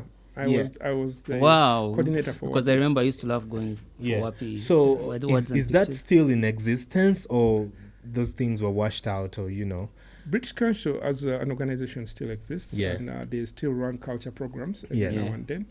There is a lady called Rashida right now who's Yeah. handling them. But Yeah. the way they run these programs is that they are seasonal. They are like projects. Yeah. They initiate a project. They provide funding for it. It runs for that period. When the money runs out, Yeah. that's it. And then again, another project comes up and has funding. It's not like consistent. Yeah. They are just new ideas that keep coming up. Yes. Yeah. So WAPI was one of those. It was a Pan-African project. It was in many countries across Africa. Yeah. And I was coordinating for the Ugandan chapter. Yes. But we were also working with guys in Nairobi. There's a buddy of mine called Buddha Blaze. I think he was running WAPI Nairobi. Yeah. You guys have heard of Buddha Blaze? No, He's not a- really. he's a- To me he's a personally, no, he's really, a but very cool hip hop head. Yeah. One of the best hip hop heads. nice. Not a rapper, but like a Yes. hip hop head Yes. in Nairobi. Yeah. You guys should link up with him Definitely, sometime. that would Nice, be great. yeah. It We would be will. nice to host him on Yeah, this on- other virtual podcast. Yeah, Yes. Yes. It would be nice. And many other guys. So WAPI was a talent project, talent promotion project, but it was Yes. for across the arts. Yes. However, as a person who has a bias towards hip hop, I took a bit of that bias Interest into that. So yeah. we were dealing with everything in the arts. It was Words and pictures. words and pictures. So we had Yeah. poetry, jewelry, fashion, comedians. comedy, music. What a lot of Everything. comedians they Yeah. started their careers there. Yeah. And then, but I remember for music, I tried to sneak in our people. I Yeah. remember I got GNL his first live rehearsal Yeah. Yeah. to perform live. Yeah. Because we had we had a partnership with the German Cultural Yeah. Center and the Alliance Française. Yeah. And Actually, my first time meeting GNL was WAPI, but in Dar es Salaam. Words and pictures in Dar es Salaam. nice. Yeah. So that opportunity was there. I was like, dude, jump in and take this, Yeah, go let's and do this. and kill it. Yeah. And get the opportunity to learn how to perform live, Yeah. because we didn't have that many opportunities for live performances. Yeah. Yeah, but we had this German band that had come, and they were willing to do whatever we brought. So we collaborated with them, and we had these live performances. I remember I also hooked him up for Sauti za Busara. There was that time Yeah. another opportunity to perform. Yeah. And WAPI was a very good project. I wish we had more of such projects. Yeah. It got so many, even there was a lot of promotion of slam poetry, which is again closer. For me, the brief was for poetry. Because but I even said when we I'll had push. Fefe Busi here, he actually said WAPI is what interested him more to pick up this hip hop thing. Nice. For me, I think you can play the clip. I pushed the breakdance project Yeah. still on the On the Wapi Wapi. platform. Yeah. Plus- I pushed slam poetry, which was Yeah. linked to hip hop in a way. yeah. I pushed the hip hop things for my own selfish reasons. No Yeah. apologies. Because we're hip hop head. Yeah. Yeah. And we're Sure actually thing. happy because most of Yeah. us benefited from that. Yeah. Sure thing. So we did that. It was a very great project. British Council, props to British Council Yeah. for supporting a lot of talent Yeah. across the continent for that. Yeah. And I think they're doing more stuff. I've seen Rashida Yeah. recently doing stuff, and hope more of that stuff comes. Yeah, we should pull them closer to us now intentionally hip hop. Yes. Yeah. Yes, with the activities But that we they have have going a on. space. Sometimes we can book sessions there. Sure thing. We can yes. start with Yes. just talking sessions, Yeah. and maybe they Workshops can and plug us into Yeah. their Sure thing. projects. Yeah. Interesting. So, your final words, but before we even You get had to 3 that, questions for me. we got two. I got two more. So the thing is, Yeah. what should an artist do in terms of building the infrastructure around him in a sense whereby they can't really pay people for hire to Yeah. do things for them, but now they have to do, because most of them are doing things by themselves, Yeah. and the atmosphere in the industry also has pushed them to, people want them to show up in person, discuss this and that. Yeah. What should an artist do right now? One, before you worry about the bills, Yeah. Yeah. start by thinking like a CEO. Yeah. If you're a CEO, there's no CEO who doesn't have a structure below him. Yeah. Yeah. As a CEO, you're defining ahead of something, but Yeah. you cannot be ahead of something when there's nothing at the bottom. Yeah. Yeah. So as a CEO, you need to have someone handling your finance, someone handling your legal, someone Yeah. handling your operations. So your manager is one of those functions, but cannot even cover all those functions. Yes. But now, from a business perspective, many companies have that whole structure, but they have it in different ways. The ones that have the money, they will hire every single one of those people Yes. in-house. Yeah. They'll have an accountant on a desk there, a lawyer on a desk Yeah. there. Yeah. The companies like MTN, they have Yes. physical accountants there, physical Yeah. lawyers there, Yes. and all these guys. And run- they even Marketing have team, counselors. and then, but then there are smaller companies that have Yes. they get the same operations, but they outsource They these outsource. functions. Yes. For example, you need legal. Go and talk to a lawyer and retain that lawyer. Yes. Or have an arrangement where you say, I want to appoint you as my lawyer, but because I don't have the money to have resources, I would like to pay have retainer. an open relationship so that when I have an engagement, I need you to Represent. me. I'll Yes. pay And to when I prioritize will whenever pay. I have. Yeah, Yeah. I'll pay when I come. But for now, because we are starting a relationship, this is who I am. This is what I do. This is the scope of my services. Yes. A possible issue that I may need of support is ABCD, and based on your experience and legal expertise, also advise me on what areas that you can support me on. Then you Yeah. define the relationship and leave it there. Yeah. And so when things pop up, some guy is messing with your IP, You're call the ready. guy. Remember Yeah. that thing we discussed? Yeah. You're my guy, Yeah. Yeah. Would you like to jump on this thing? Yeah. Yeah, it's one of those songs on your catalog. Yes, I remember I have your stuff. He has your file, and he has. Yes. He has So even the you- metadata and everything. Yeah, he has all that stuff. So you Yeah. have a starting point, or even if he doesn't have, he will request for it. But you have some kind of working relationship. Yeah. It may not be. There may not be no retainer. Like for example, I have been supporting artists for a while, but no budgets from a legal perspective. But no Yes. budgets. I partnered with different lawyers. For Yeah. example, I work very closely with KTA Advocates, Yes. one of the biggest IP Biggest, firms in yeah. Uganda. Yes. And they've been very generous and offered us pro bono support. They Wow. supported us on advocacy stuff. They helped us Yes. battle the telcos on the issue of CRBTs. Yeah, they now call it's out- in the law. Yeah. That Call was their tunes. work. Yeah. They helped us draft all that the documents that were presented in Parliament. Yeah. Yeah. They also supported us on. There was a time Sarah Pendi, MP, was trying to pass the alcohol control bill, Yeah. which was going to kill the music industry because it was really cutting the working hours. Yes. Yeah. They supported us. We killed that bill. Yes. They supported us also now directly. There was a time Serena Bata was being sued by Abitex, Yes. and he was really getting nasty. We brought the whole mass of KTA advocates Yes. and we crushed him. Yes. So there's legal support out there pro Yes. bono. Just know how to ask for it. Create the relationships.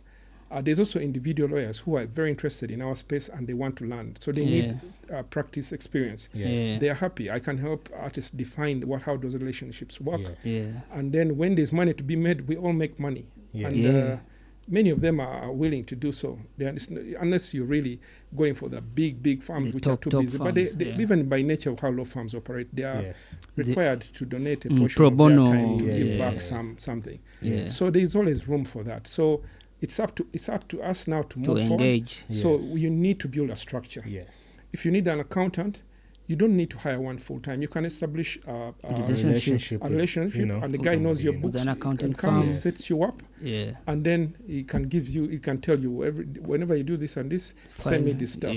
I'll file it for you. Yeah, because now, for example, recently URA updated the public entertainment rules on taxation. We are required to file income tax. We're required to pay taxes.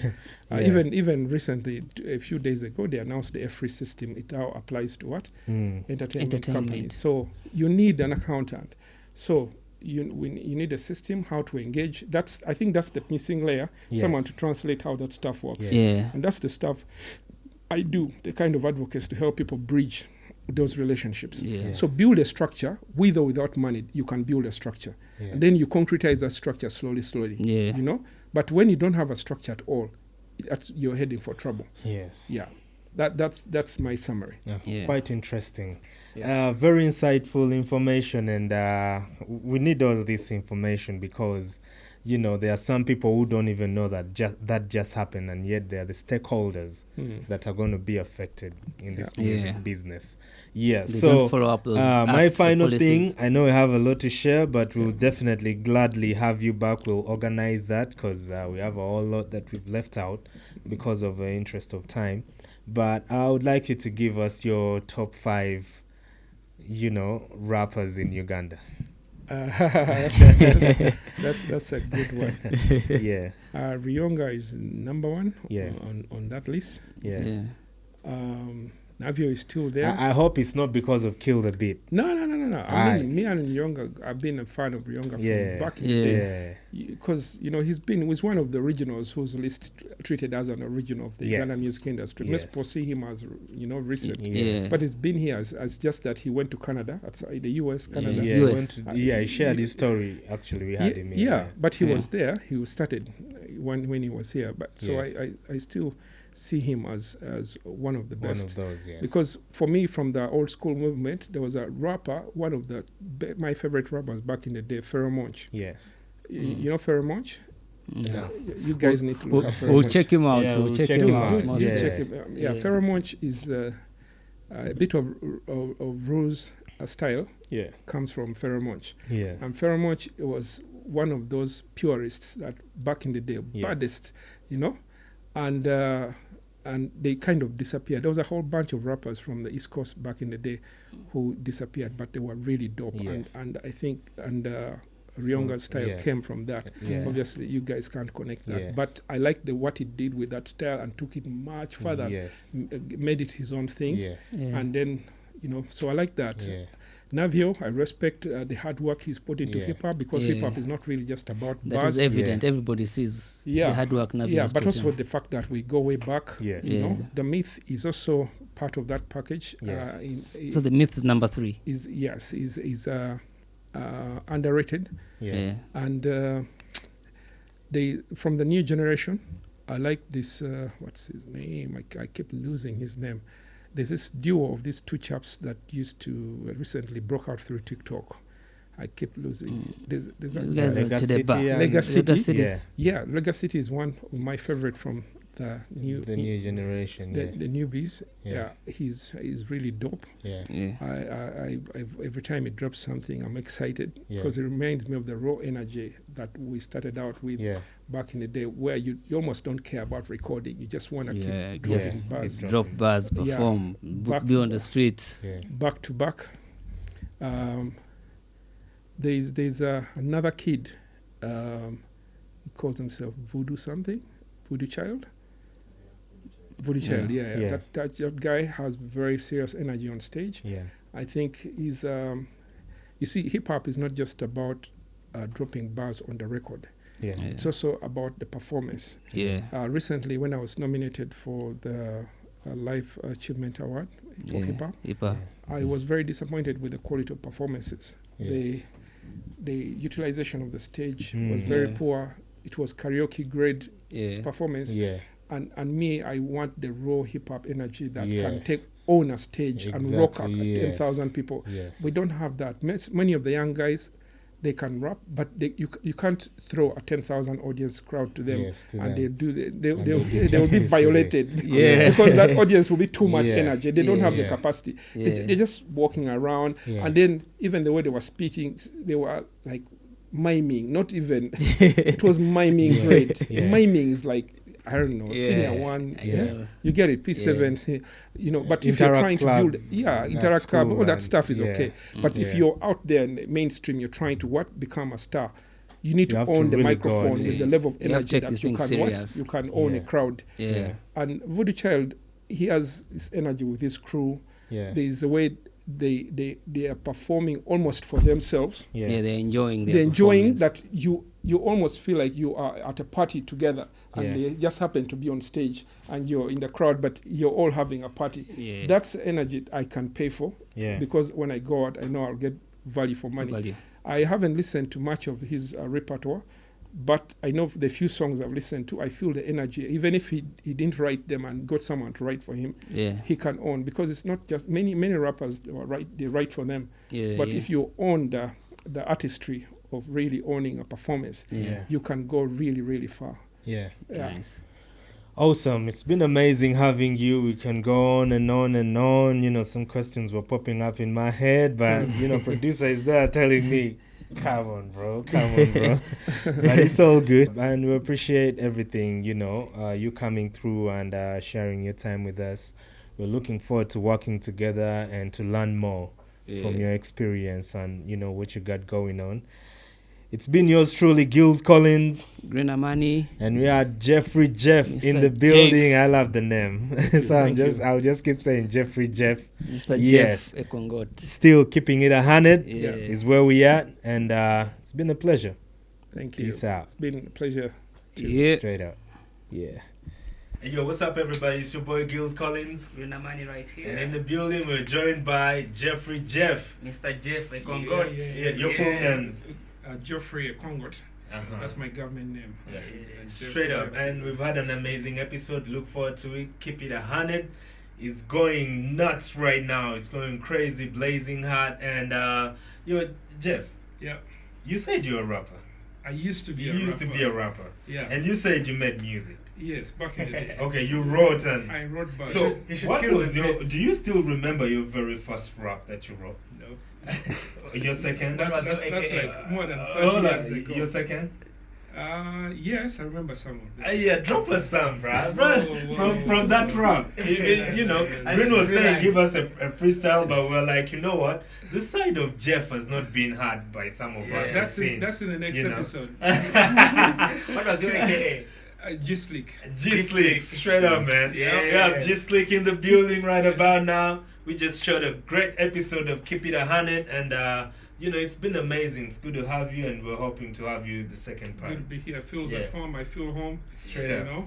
These are my roots, and I'm back to my roots. Yeah, I hope to be a part of that future. Yeah, sure thing. Courtesy of Baboon Forest Entertainment, Keep It 100, and we got Jeff in the building. What was the name again? G-Slick. G-Slick, you know what time it is, man. We're going to be dropping you that. I think we're going to record a verse. Actually, that would be a good idea. That would be amazing. A track. Straight up. Let's go straight to the studio. Yeah.